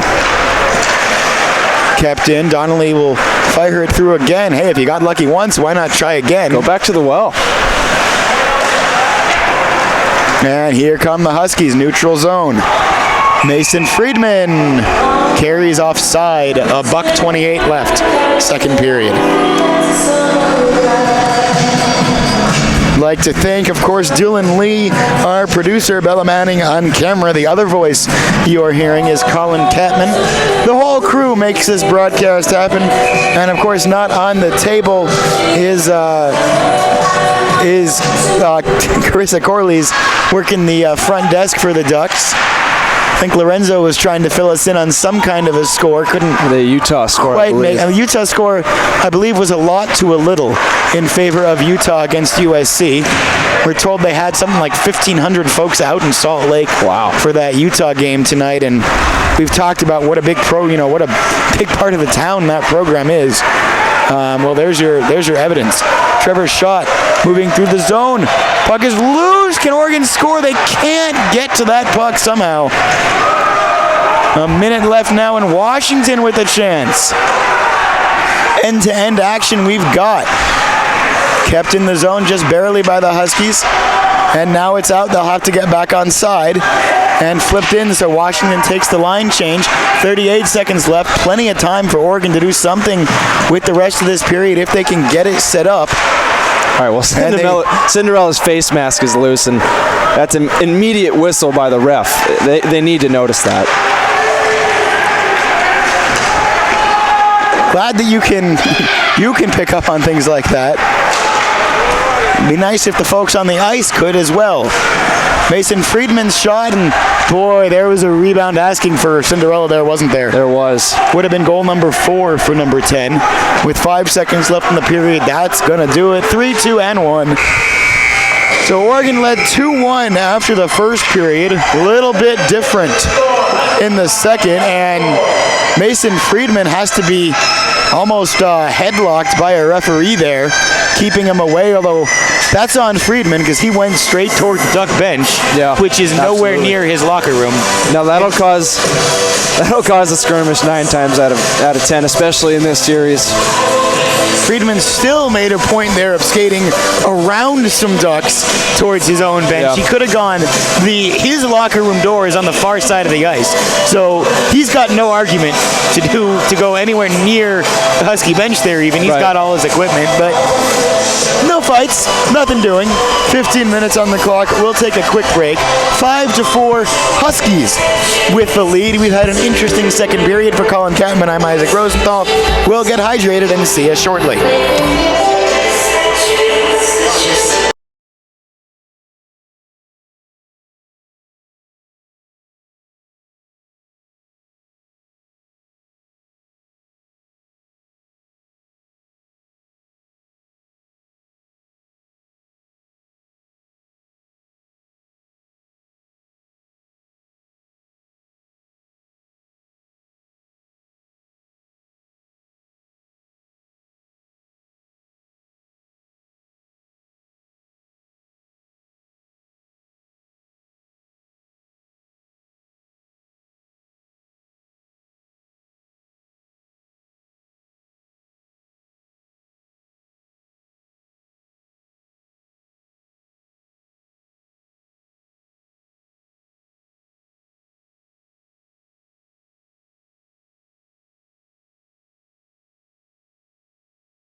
So, Colin, Dylan had some very interesting information for us as I was in the apple juice line at intermission.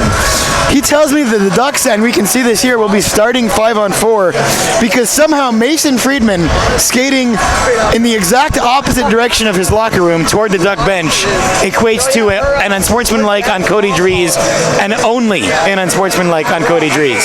So the Ducks already kind of up against it here a little bit. Not too much. I mean, a 1-goal lead is far from insurmountable, but a big ask for the Ducks already gets a little bit bigger as they'll have to kill off this penalty in the first 2 minutes of the third period. And we've seen Washington score on the power play tonight. So, big 2 minutes here. What's the most important thing for the Ducks to do defensively? Well, first off, they have to kill off this bogus penalty. I don't know how that happens, but they have to kill it off, and they looked really flat that second period. They need to come back with that same energy, that same continuity that they had in the first.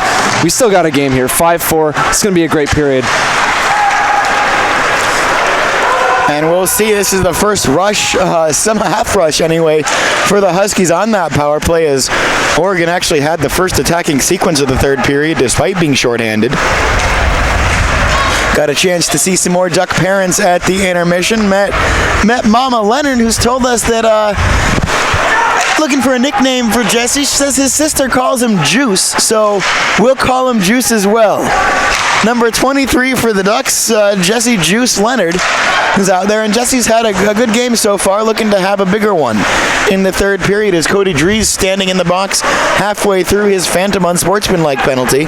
We will not hold back on that description because, again, either you call nothing or you call it even, but an absolute instigation there from Mason Friedman skating directly at the Ducks bench after time had expired. But I suppose if you can get that to equate to a power play for your team, power to you if you're Mason Friedman. Taron Donnelly gets the half clearance here, just past the neutral zone. Goes back now, Harrison Landers has to sprint to chase that one down. Does tip it around, and the clearance to the length of the ice for the Ducks. 21 seconds left on the quote-unquote penalty to Cody Dries. It'd be interesting to see what the players have to say about that penalty. I assume Cody must have said something to the ref. There must have been something said. Yeah. Maybe a word that rhymed with Oregon's mascot. I think we're going to get the face-off. Is it going to go all the way the other end here? Too many men, I believe, is the call. Oh, bad line change. All righty. Yep, too many men. There it is. Now, he did this. I thought that was this. Yeah, it's the other way. It's for the people watching, the referee did not do it right. The hand must go the other way, but hey, we're not nitpicking here. I suppose we actually exactly are. But either way, too many men, however you call the penalty. Number 6 was the 6th skater on the ice. Braden Kochak sits for 2 minutes.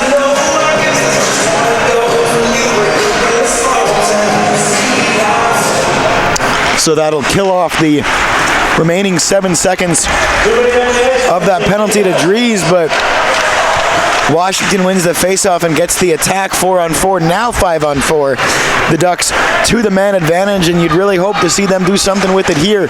Trailing 5-4. This is a big power play. Seen some good opportunities from the Ducks so far. Most notably saw Nick Scabara miss on a puck right in front that, in fairness, did not come to his skate fire, his stick cleanly. Trevor shot in front, he scores! How about that from number 95? And it is 5-all on the power play. You look to your big guys to bring you back in the game. Trevor Schott has had himself a game. He's assisted on 2 goals, finally got one of his own. So 17:34 on the clock. We're back to 5-on-5. Is that 2 for Shotty?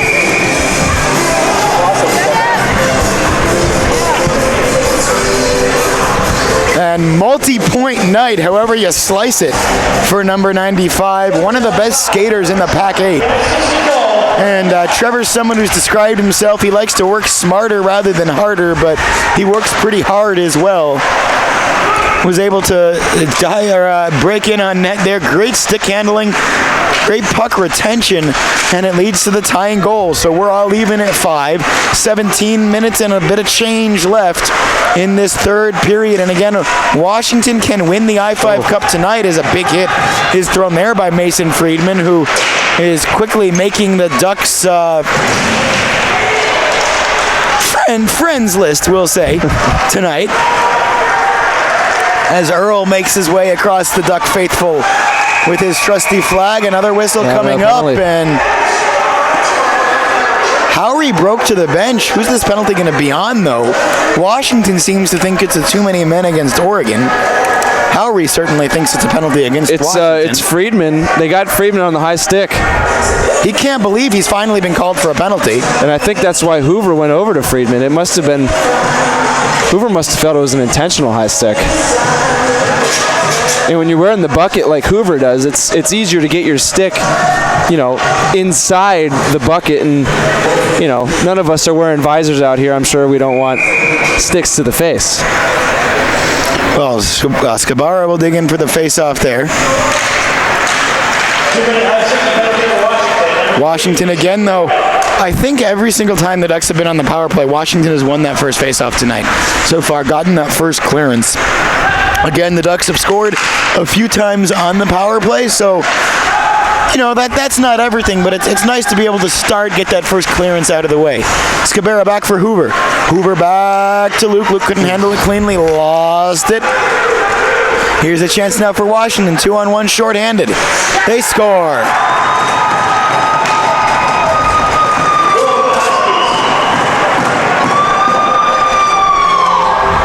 So 6-5 the score for Washington now. 16-15 left in this one.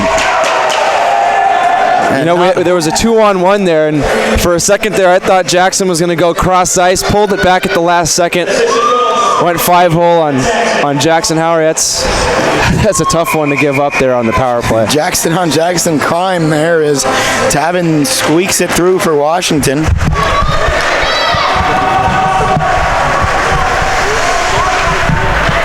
Ducks set up behind their own net, still on the power play, remember. As Mason Friedman sits down, he'll feel a little better about taking that high stick now that Tavin Jackson has made it all okay with that short-handed goal.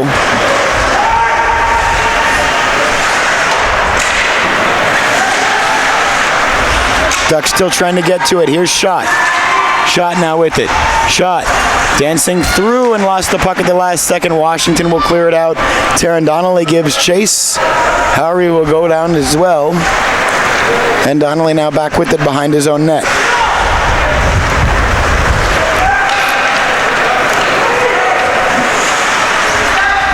Donnelly through the neutral zone. Centering pass. Donnelly couldn't get it cleanly to Dries.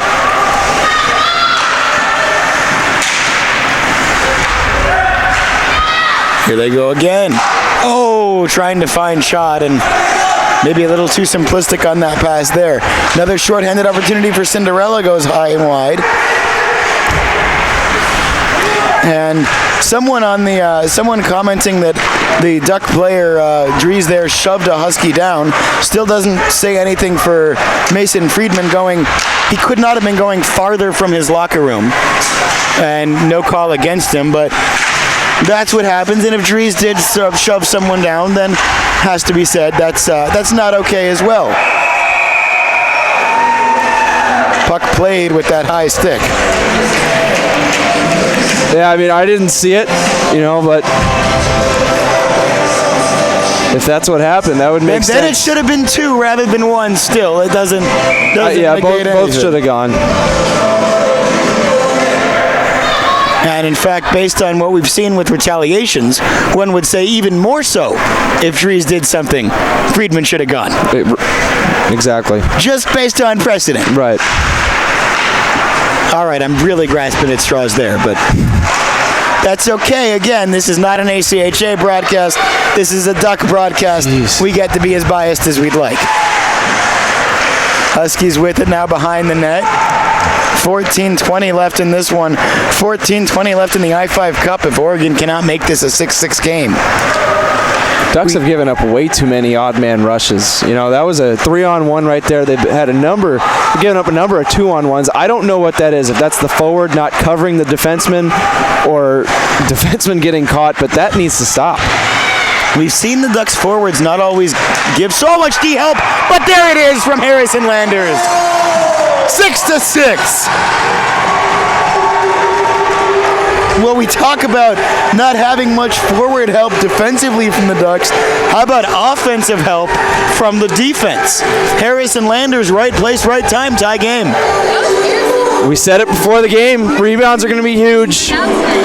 We didn't think it'd be as big now to tie the game up 6-6. Chris Campbell with the shot there to give Landers the rebound, and Landers parked himself right out in front. Great opportunity.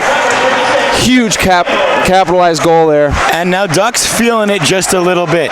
Still with the puck are the Ducks. Back Darren Toller rather behind the net. Pat Taylor tries to play it. Dries is out there as well. It's that energy group for the Ducks. Starr out as well. So Starr, Taylor, and Dries are the forwards. Donnelly and Toller defensively. The Taryn and Darren unit. My least favorite pairing of names. Good D group though, and I understand why you'd go to it as the coach. Oh no! Right in front there, and you just got to get a body on him. Joseph Kinkoff in the right place at the right time.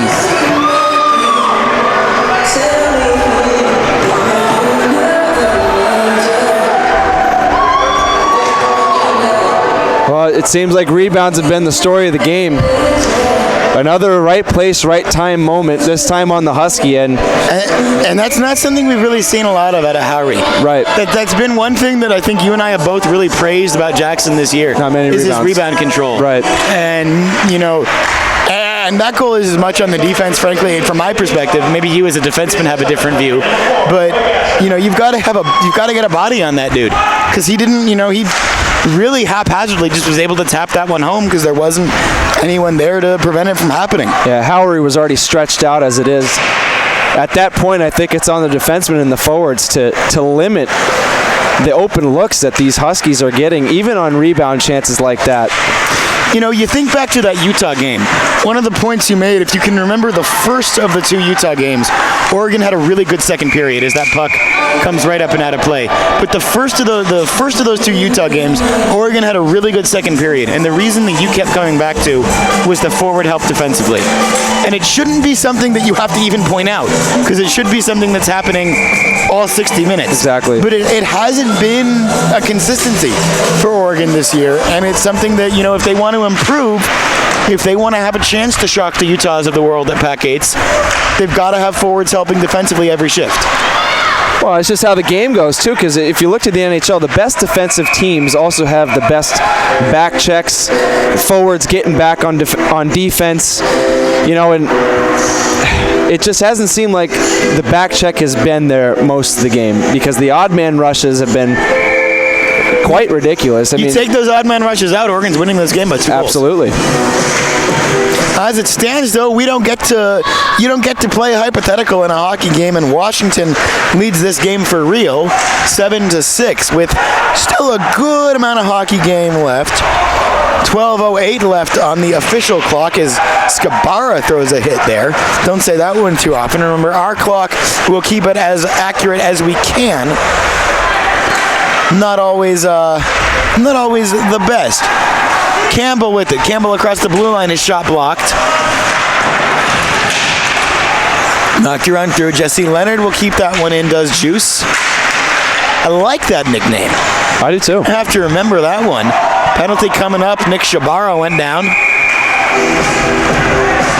And a roughing? Yeah, well, Jennings knows it too. Oh, it's not Jennings, it's Gustafson, Graham Gustafson, number 8, and you think you see what happens, and then the referee just calls whatever the referee wants to call. You know what? I'll keep trying, but... Well, you see how Gustafson felt about that one. Well, I think he knows he got him. Nice high five for the boards there.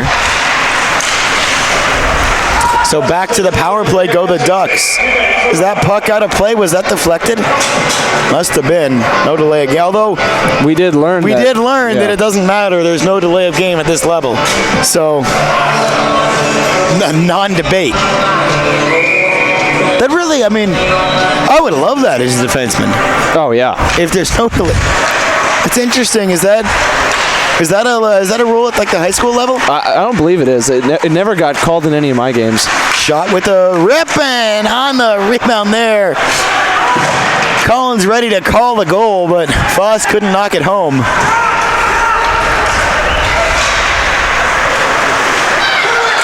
Shot now, still trying to gather it. Couldn't get a good touch to it. Howery will go to the corner to play this one, or think about it anyway.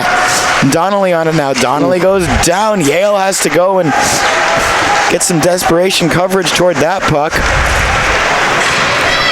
Ducks should not be spending this much time on their own zone on the power play. Goes without saying. Now finally they do take possession of the puck. Here's Trevor Schott. Schott through the neutral zone.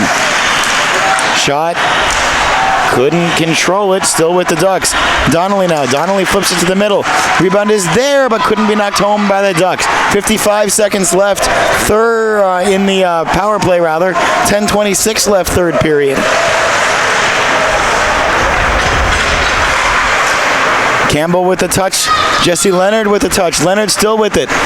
Leonard now will drive behind the net. Had a half shot there. Taken by Washington. Good job by Hoover to protect. Keep that one in. Shot is through and saved by Washington.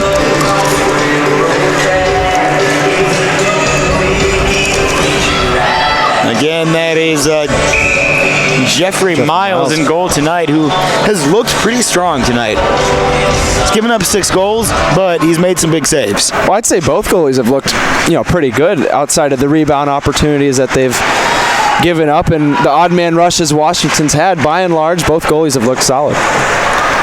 That one cleared the length of the ice. 17 seconds left on that power play opportunity for the Ducks still, but shorthanded opportunity for the Huskies, and again, there was another rebound for the taking there. I think at 5-on-5, Washington might have made that a 2-goal lead, but as it stands, they just didn't have a body in the right position. Flip through, Jesse Leonard.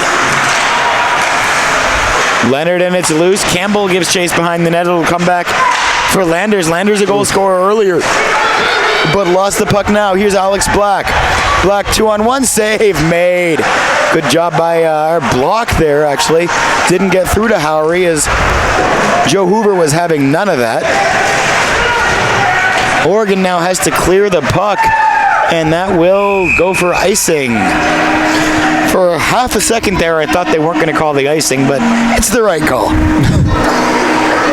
9:06 left, third period, and again, no way that Oregon wins the I-5 Cup if they do not get, at the very least, a tie out of tonight. Well, a lot of hockey still left.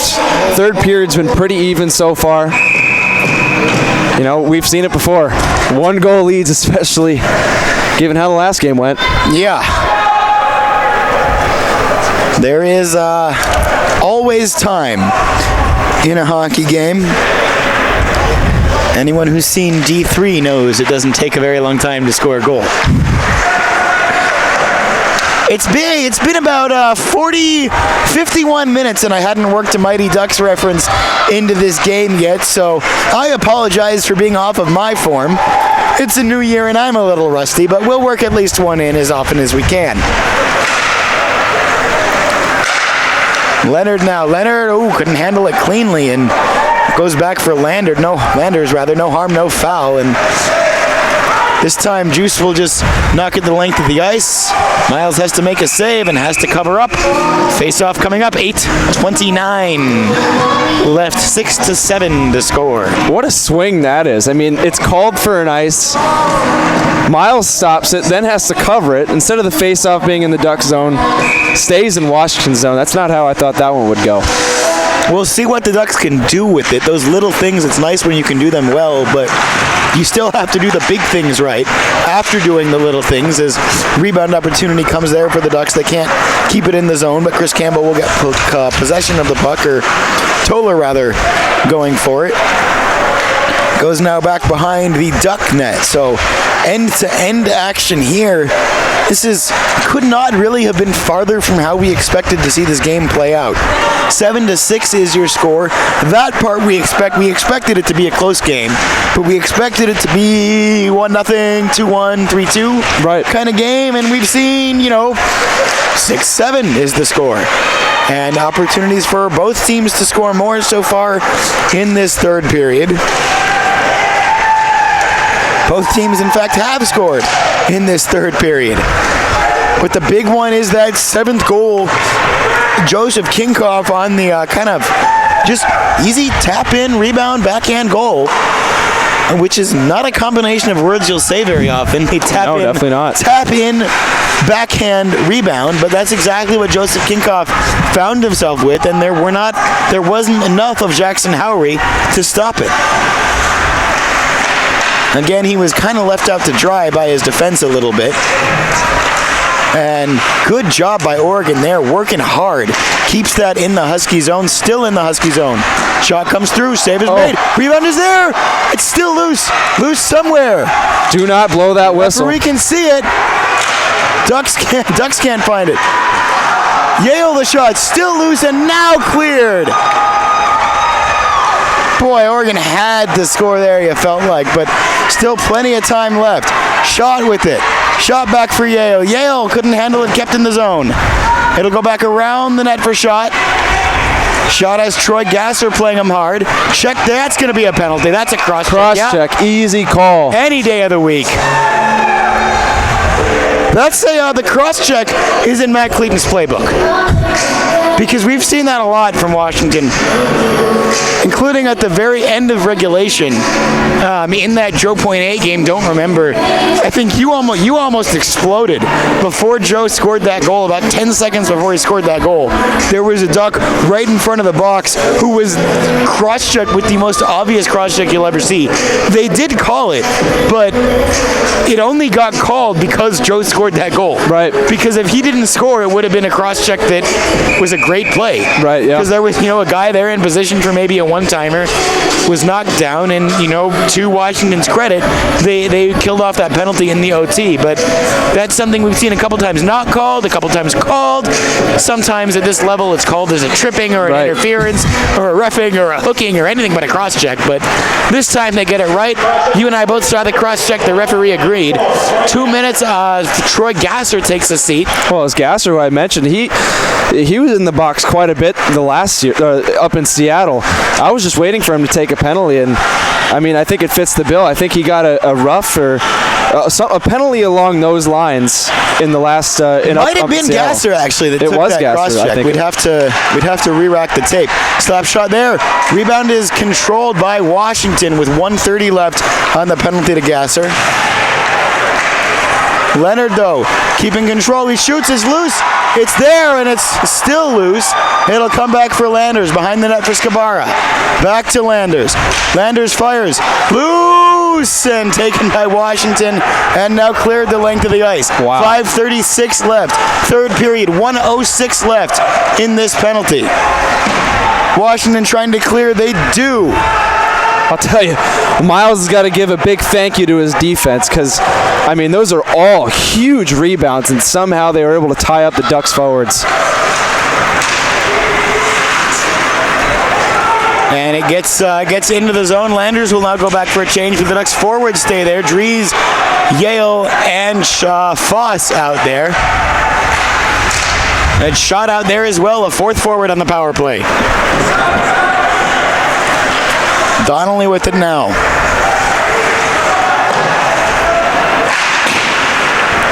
Ducks can't catch that one, so it goes the length of the ice. 22 seconds left on Gasser's cross-check. 4:46 left in this game, and again in the I-5 Cup, unless the Ducks can get this one to a tie game. Maybe we'll have a tie in Eugene. Ooh. That puck had a play, and as always, Colin was ready for it. 4:43. We only got 3 games left, and I'm ready to get a puck. You're going to get, by the end of the year, I think we're going to get you a puck. I hope so. Nice game pucks the Ducks use. Nice O on one side, and unless they've got a new supply, I think it's still the Urgent Care logo on the other side. And one of the best sports sponsorships ever, a Urgent Care facility sponsoring a hockey team. Oh, that's big. 4:43 left. Best medical attention we could possibly have here in Eugene. We hope we don't need it, though. 4:28 left, rather. Scabaro with the touch. It's onside. Chris Campbell with it there. Now Juice with it. Jesse Leonard. Man, do I love that nickname. Flipped in and just does stay in the playing surface. In fact, Tevin Jackson will run down to get that one. And lest you call me biased, I still do not understand the hybrid icing rule. Because that one, I'll say it even going the other way. Icing benefits the Ducks there. I don't understand why it was called.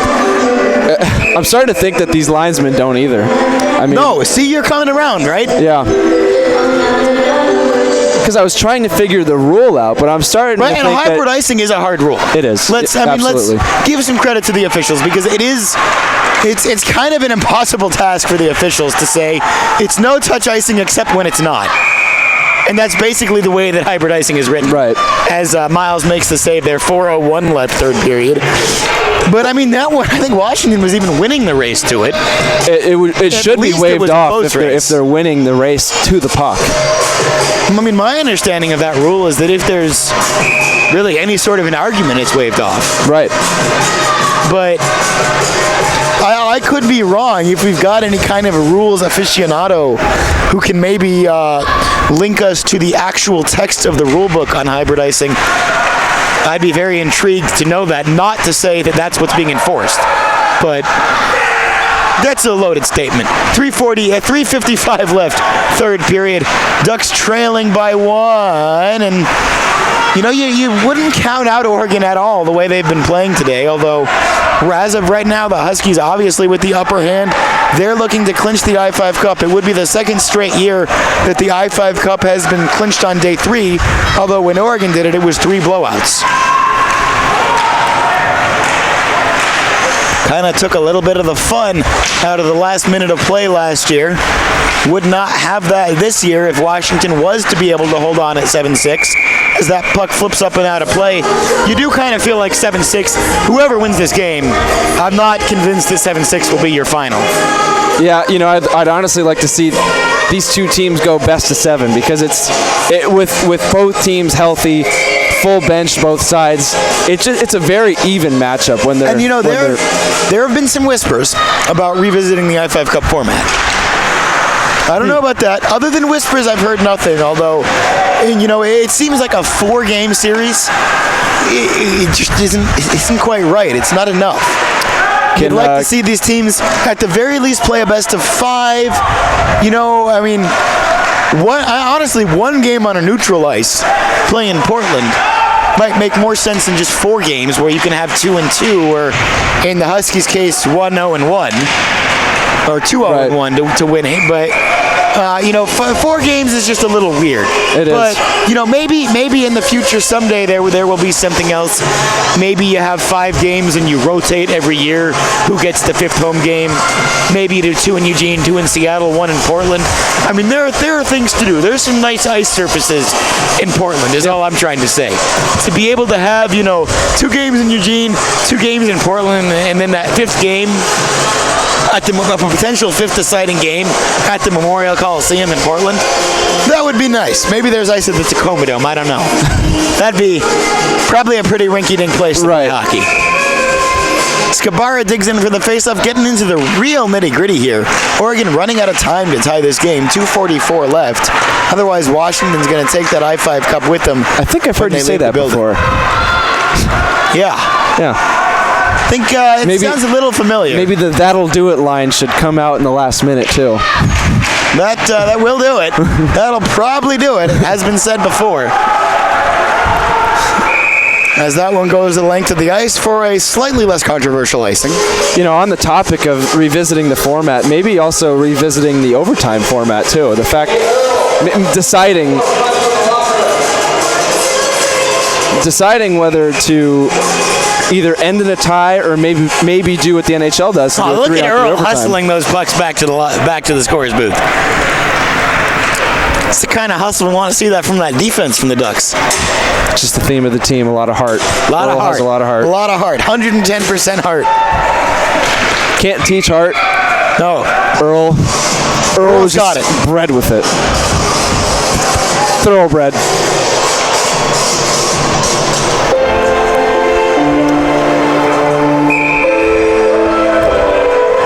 Well, again, 2:18 left. If the Ducks are going to do it, they've got to do it soon. Otherwise, Washington will win just their second game of the I-5 Cup Series, but they'll clinch it anyway. Oregon looking for their first I-5 Cup win of the year. That puck is stopped by Gasser. Every second the Huskies possess the puck is a gift to them right now, as that's thrown the length of the ice, icing again. 1:56, and Kevin, you cannot be quick enough to stop that clock. 1:56 left. Our clock has 1:55. We'll assure you 1:56 is the accurate time. Again, Dylan doing a fantastic job, as always, making us look and sound good. Bella Manning doing a great job on camera. Colin Catman making me sound slightly intelligent as my color commentator. And Carissa Corley is doing all that work behind the scenes. She does a great job selling those tickets. Hey, we've got a great turnout tonight. We're expecting an even better one tomorrow. Possibly a record turnout for the Ducks tomorrow. If certain rumors that we've heard are true, but I think Adam Schefter's reporting that. It will all be for naught if the Ducks don't score in the next 82 seconds here. 1:22 left, which again is, way more time than Joe Hoover needs, as he's shown us, but can lightning strike twice? It's going to have to here. 1 minute, 10 seconds left. Jesse Leonard on the puck now. Leonard still with it, dumps it back behind the net. Hoover does keep it in. Hoover now thrown through, and we're back underneath 1 minute. Huskies trying to clinch the I-5 Cup. 50 seconds left. They will be content to just have that puck glued to the boards for as long as they can. Ducks do get possession. Back out to Hoover. Hoover to Landers. Thrown in. Rebound is there. Washington will get the clearance. 36 seconds left. On, Friedman's racing. Empty net. Friedman racing for the empty netter. Oh. He hits the side of the net and falls down.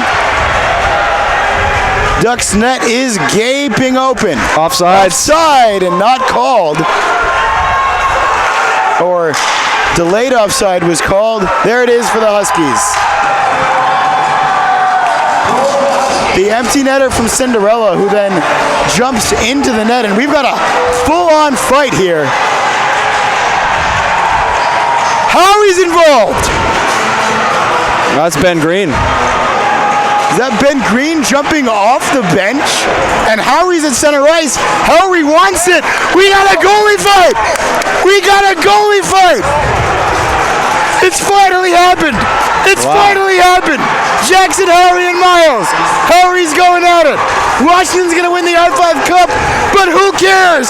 As Howie with the takedown on the goalie fight in the I-5 Cup. That's exactly what it will be. Trevor Schott's being shoved into the box before it's all over. We finally got a goalie fight. I've been waiting 6 years for that to happen. Unfortunately, it's going to happen in a game that Washington will win by an 8-6 score on the empty netter, but that is the I-5 Cup, and that trophy will be moving north to Seattle. So probably going to call this game. They might. We've seen that happen once before this year, and we'll see if the referees just wave it off. It's the best fight I think I've ever seen at the ACHA I can't level. believe I just saw a goalie fight. That's crazy. It's a solid win from Howie there. Solid takedown, solid win. Well done from Jackson Howery. He's had a rough night. 7 of the 8 goals he let in. And yeah, it's probably best to just let this game go. And I mean, I don't know what they expect to happen once the puck drops. I mean, there was just an all-out brawl. So credit to Washington. Yep. Credit to They Washington. played a really good game. You know, I think that the tie still is really going to leave a sour taste in the Ducks' mouth.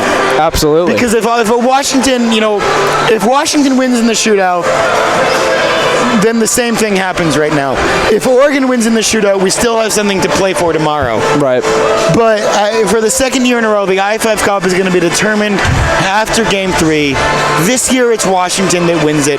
So we've had it go from Washington to Oregon, back to Washington. This is a rivalry that traditionally has been a streaky one. Yeah.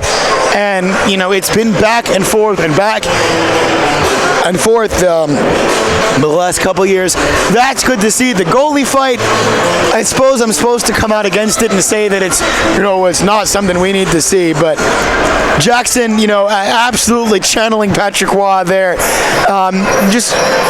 He had a couple of great punches. That's he had crazy. The takedown. Knowing Jackson, I mean, we've all gotten to know him. That's the last thing I thought would have happened. Probably the most mellow guy you'll ever Jackson's meet. about my size. And, I don't know if Bella had the camera on center ice, but Jackson's just like, come on, let's go. Bella's fired Come if on. we didn't get that. And that was great. Jackson was just sitting and waiting. And finally, Jeffrey Miles obliged. And then Jackson absolutely beat the living daylights out of him. I'd say it was pretty fair. I mean, Miles got some good shots in, but Jackson finished with the takedown. He got the win, and that's got to feel good for Jackson. And that's great. If we've got a Duck goalie for the next 4 years that's willing to drop the gloves, this is a great look for the program. Yeah. Again, I'm probably supposed to not condone fighting, but I'll condone a goalie fight any day of the week. All right, if you're not condoning, we're watching hockey right now, okay? So, if you're going to go ahead and be, if our viewers are going to get on Isaac get on you for supporting a fight, I mean, I don't know why they're watching hockey then. That's just part of the game. That's a good point. Let's just be proud of it. They go ahead. It's hockey, damn it. We all support it when the pros do it. I mean, that's just the sport, and we don't want to see that. We'd rather see the game go to overtime or the Ducks come back. We do a little bit though. It was entertaining, but. And what really happened there was the Washington sullied kind of hardcore, and I think there was, and understandably, they won the I-5. Yeah, I didn't see it. I was writing down the. But I think that there was a Duck that was right in front. Can we roll back that, Dylan, a little bit? Because I think there was a Duck that inadvertently got involved in Washington's celebration, and I think that more than anything else is what really kind of. We got a full screen on our laptop here, so there's the first miss. I don't think you guys have this replay, but you can create it yourself. We'll wait for it. Here it is, and then there's the empty netter. And then Cinderella will go and, yeah, he basically jumped. I mean, I don't think Cinderella's trying to do that. But what it looks like to the Ducks is that he was trying to take out one of their players. So then all hell is going to break loose. And you can see Ben Green coming off the bench to try and get involved. So we'll see if there's any supplemental discipline handed out about that. Seth Starr involved there. Joe Hoover involved there. Hoover's helmet's off after all of that. Would be really interesting to see if we even see the rest of this. And then there's Howry with the takedown. That's a lot for the refs to figure out, too. I mean, holy crap. And if they need to put some skate guards on and come up the stairs, we've got it all ready to re-rack for them. Great job by Bella of getting everything there. Bella manning camera. I'm mostly just excited that I finally saw a goalie fight. I've been waiting. I begged Danny Cockrell all the time he was at Oregon. I begged him to get in the goalie fight, and he always would laugh at it, be like, "Oh, Isaac, you're so funny," and he's just not interested in it. But Jackson unbelievably rare. feels the I-5 Cup. Oh yeah. And for maybe somebody who, whether you're a Washington fan or an Oregon fan, we've got at least three ejections from Washington. Oh, by the way, we have another game tomorrow. Right. I hope we all remember that part. We do have another game. It won't matter for the I-5 Cup, but it'll be just as fun for this. And it always does a great ending. We'll have plenty of suspensions to deal with tomorrow. Ben Green, I'm sure, will probably get the start tomorrow. If Jackson will probably get suspended. That's interesting, though, because if you hand out discipline to Ben Green for coming off the bench, and you throw... that'd be an interesting situation. Cowrie for fighting. Well, I think the Ducks would have to forfeit at that point or play 6-on-5 the entire game. Maybe you've got somebody defensively for the Ducks who played goalie and squirts. I mean, you're at that point. You know what? Maybe I can come out of retirement. If I played street hockey goalie, do we have pads that fit me? It doesn't matter. Why not? Wow, it's a shock. They're going to let the game go. Well, they're going to play the last 18 seconds left, and is Michael Luke out there? Where's Luke? Luke is not out there. It seems like... Has he been ejected yet? I didn't see him actually involved in that skirmish, which is he must just be waiting for tomorrow. I am just so excited for that goalie fight.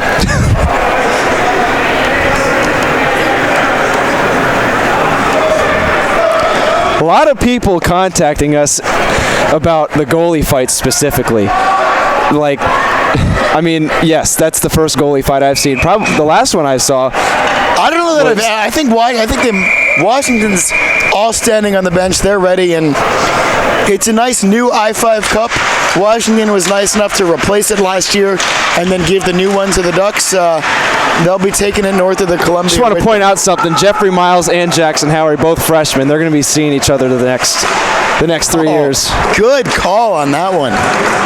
So 2 seconds, 1 second. There's the I-5 Cup. Washington has won it. And they'll spill over the boards here to celebrate. A hearty congratulations to Washington. I talk a lot, you talk a lot, we all talk a lot, but they played well, and, you know, they maybe had the better hand this year. I think they were dealt a better hand. Oregon, that first game was just so overmatched. You know, they had 8 guys by the end of it. Blowout in that first game, the tie in the second. Washington gets the win in the third. And this is one Washington, it means a lot to them. We can see their players here who have been thrown out, posting their jerseys up to the boards. They're trying to make a lot of noise. We'll have a big crowd tomorrow, we hear. Unfortunately, the I-5 Cup is should be sitting in the scorer's booth right now. Washington's going to want it as quickly as possible, but the trophy itself is going north of the Columbia. All we can ask is that the Huskies keep it in good condition so we can take it back next year. Yeah, well, it lived up to the billing. We didn't see a 0.8 second tie this time. Instead, we see a goalie fight. I mean, if the goalie fight is your consolation, that's an okay night.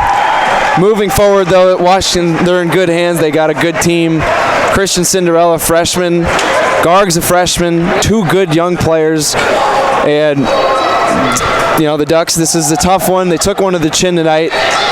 And like I just pointed out, Jeffrey Miles and Jackson Howery, they'll be seeing each other a lot the next few years. This rivalry is far from over. It's going to be interesting moving forward. Now, because I'm not familiar with it, will they probably see each other in the Pac-8 tournament? Or it's going to depend on seeding. Very possible. Very possible. So, especially because these teams are as competitive, as evenly matched as they are. It didn't happen last year because Oregon ended up as the 2, Washington ended as about the 4 or the 5. So they were on different sides of the bracket. Washington ran into Utah in their first game and got steamrolled. But with both of these teams being kind of middle of the pack, Oregon could very easily end up seeing Washington, potentially even their first game in Tahoe. And again, I think that this is a game that Oregon's going to feel maybe got away from them a little bit. Oh yeah, you just look at the shots here. 47 shots in Washington's favor compared to 30. Got to shore up the defensive side tomorrow. You know, you just got to dust this one off. Yes, the I-5 Cup is now in Washington's hands, but all you can do now is just wipe the slate clean, move forward. You got another game tomorrow. You could see him in the Pac-8 tournament. And at that point, you could say, all right, well, you won the battle, but we won the war. Exactly. Take him in the Pac-8 if they see each other. If they see each other. If Oregon wins that game. But I imagine they would, because it seems, from what I hear, the records are about the same. And again, as much crap as we do talk, and there is not a team that I enjoy hating more than Washington. They have been the better team this year. They have been. And, sometimes that's going to happen. And, Oregon lost a lot last year. You lost the Solitzers. You lost Danny Cockrell. You lose a lot of guys like that. And, it's a lot to come back from. But credit to Washington because, as without having Devin Garg here tonight, they scored 8 goals against Jackson Howery. Or 7 goals against Jackson Howery. That's what I'm saying. One on the empty net. But they really, this is a team that we have accused of being one-dimensional in the last couple of years. Even the last couple of years when they had Ryan Minkoff, it was the Minkoff show. Mm-hmm. And before that, it was the Minkoff and Corey James show. And, tonight, without having that star player like Devin Garg, without having Ryan Minkoff, they found other guys. Christian Cinderella deserves a lot of respect. Absolutely. For the way he played tonight. That first goal that he scored, if I can just take my duck hat off here, was as well done of a goal as I've ever seen live. Absolutely. He made a great, and that was really where the game changed. That was the first goal, right? That was 2-1. Yeah, he got the scoring started for the Huskies, and that was 2-1. So that was Oregon was dominating this game and put them ahead when it was 2-2. Right. He broke the tie. So, hats off to Christian Cinderella. He had a great game. Because he played a great game, and he's enjoying himself out there right now. That trophy's going to eventually find its way to the Husky locker room. Hats off to the entire Husky staff. And to my Husky counterpart, Lorenzo Villalobos over there, it looks like he's already shut his stuff down. Maybe he's going to drink out of the I-5 cup the same way Dylan and I got to last year. Colin, I hope we get you the same experience. One of these days, yeah. But, that's going to do it. It's a weird I-5 Cup because Oregon can win tomorrow and feel like they were the better team over 4 games. But it's not how it works. Right. Yeah. 1 tie, 1 win, 2 wins and 1 tie for Washington, and that'll do it. They will take the I-5 Cup home with them. Jackson Howery does get the win in the goalie fight.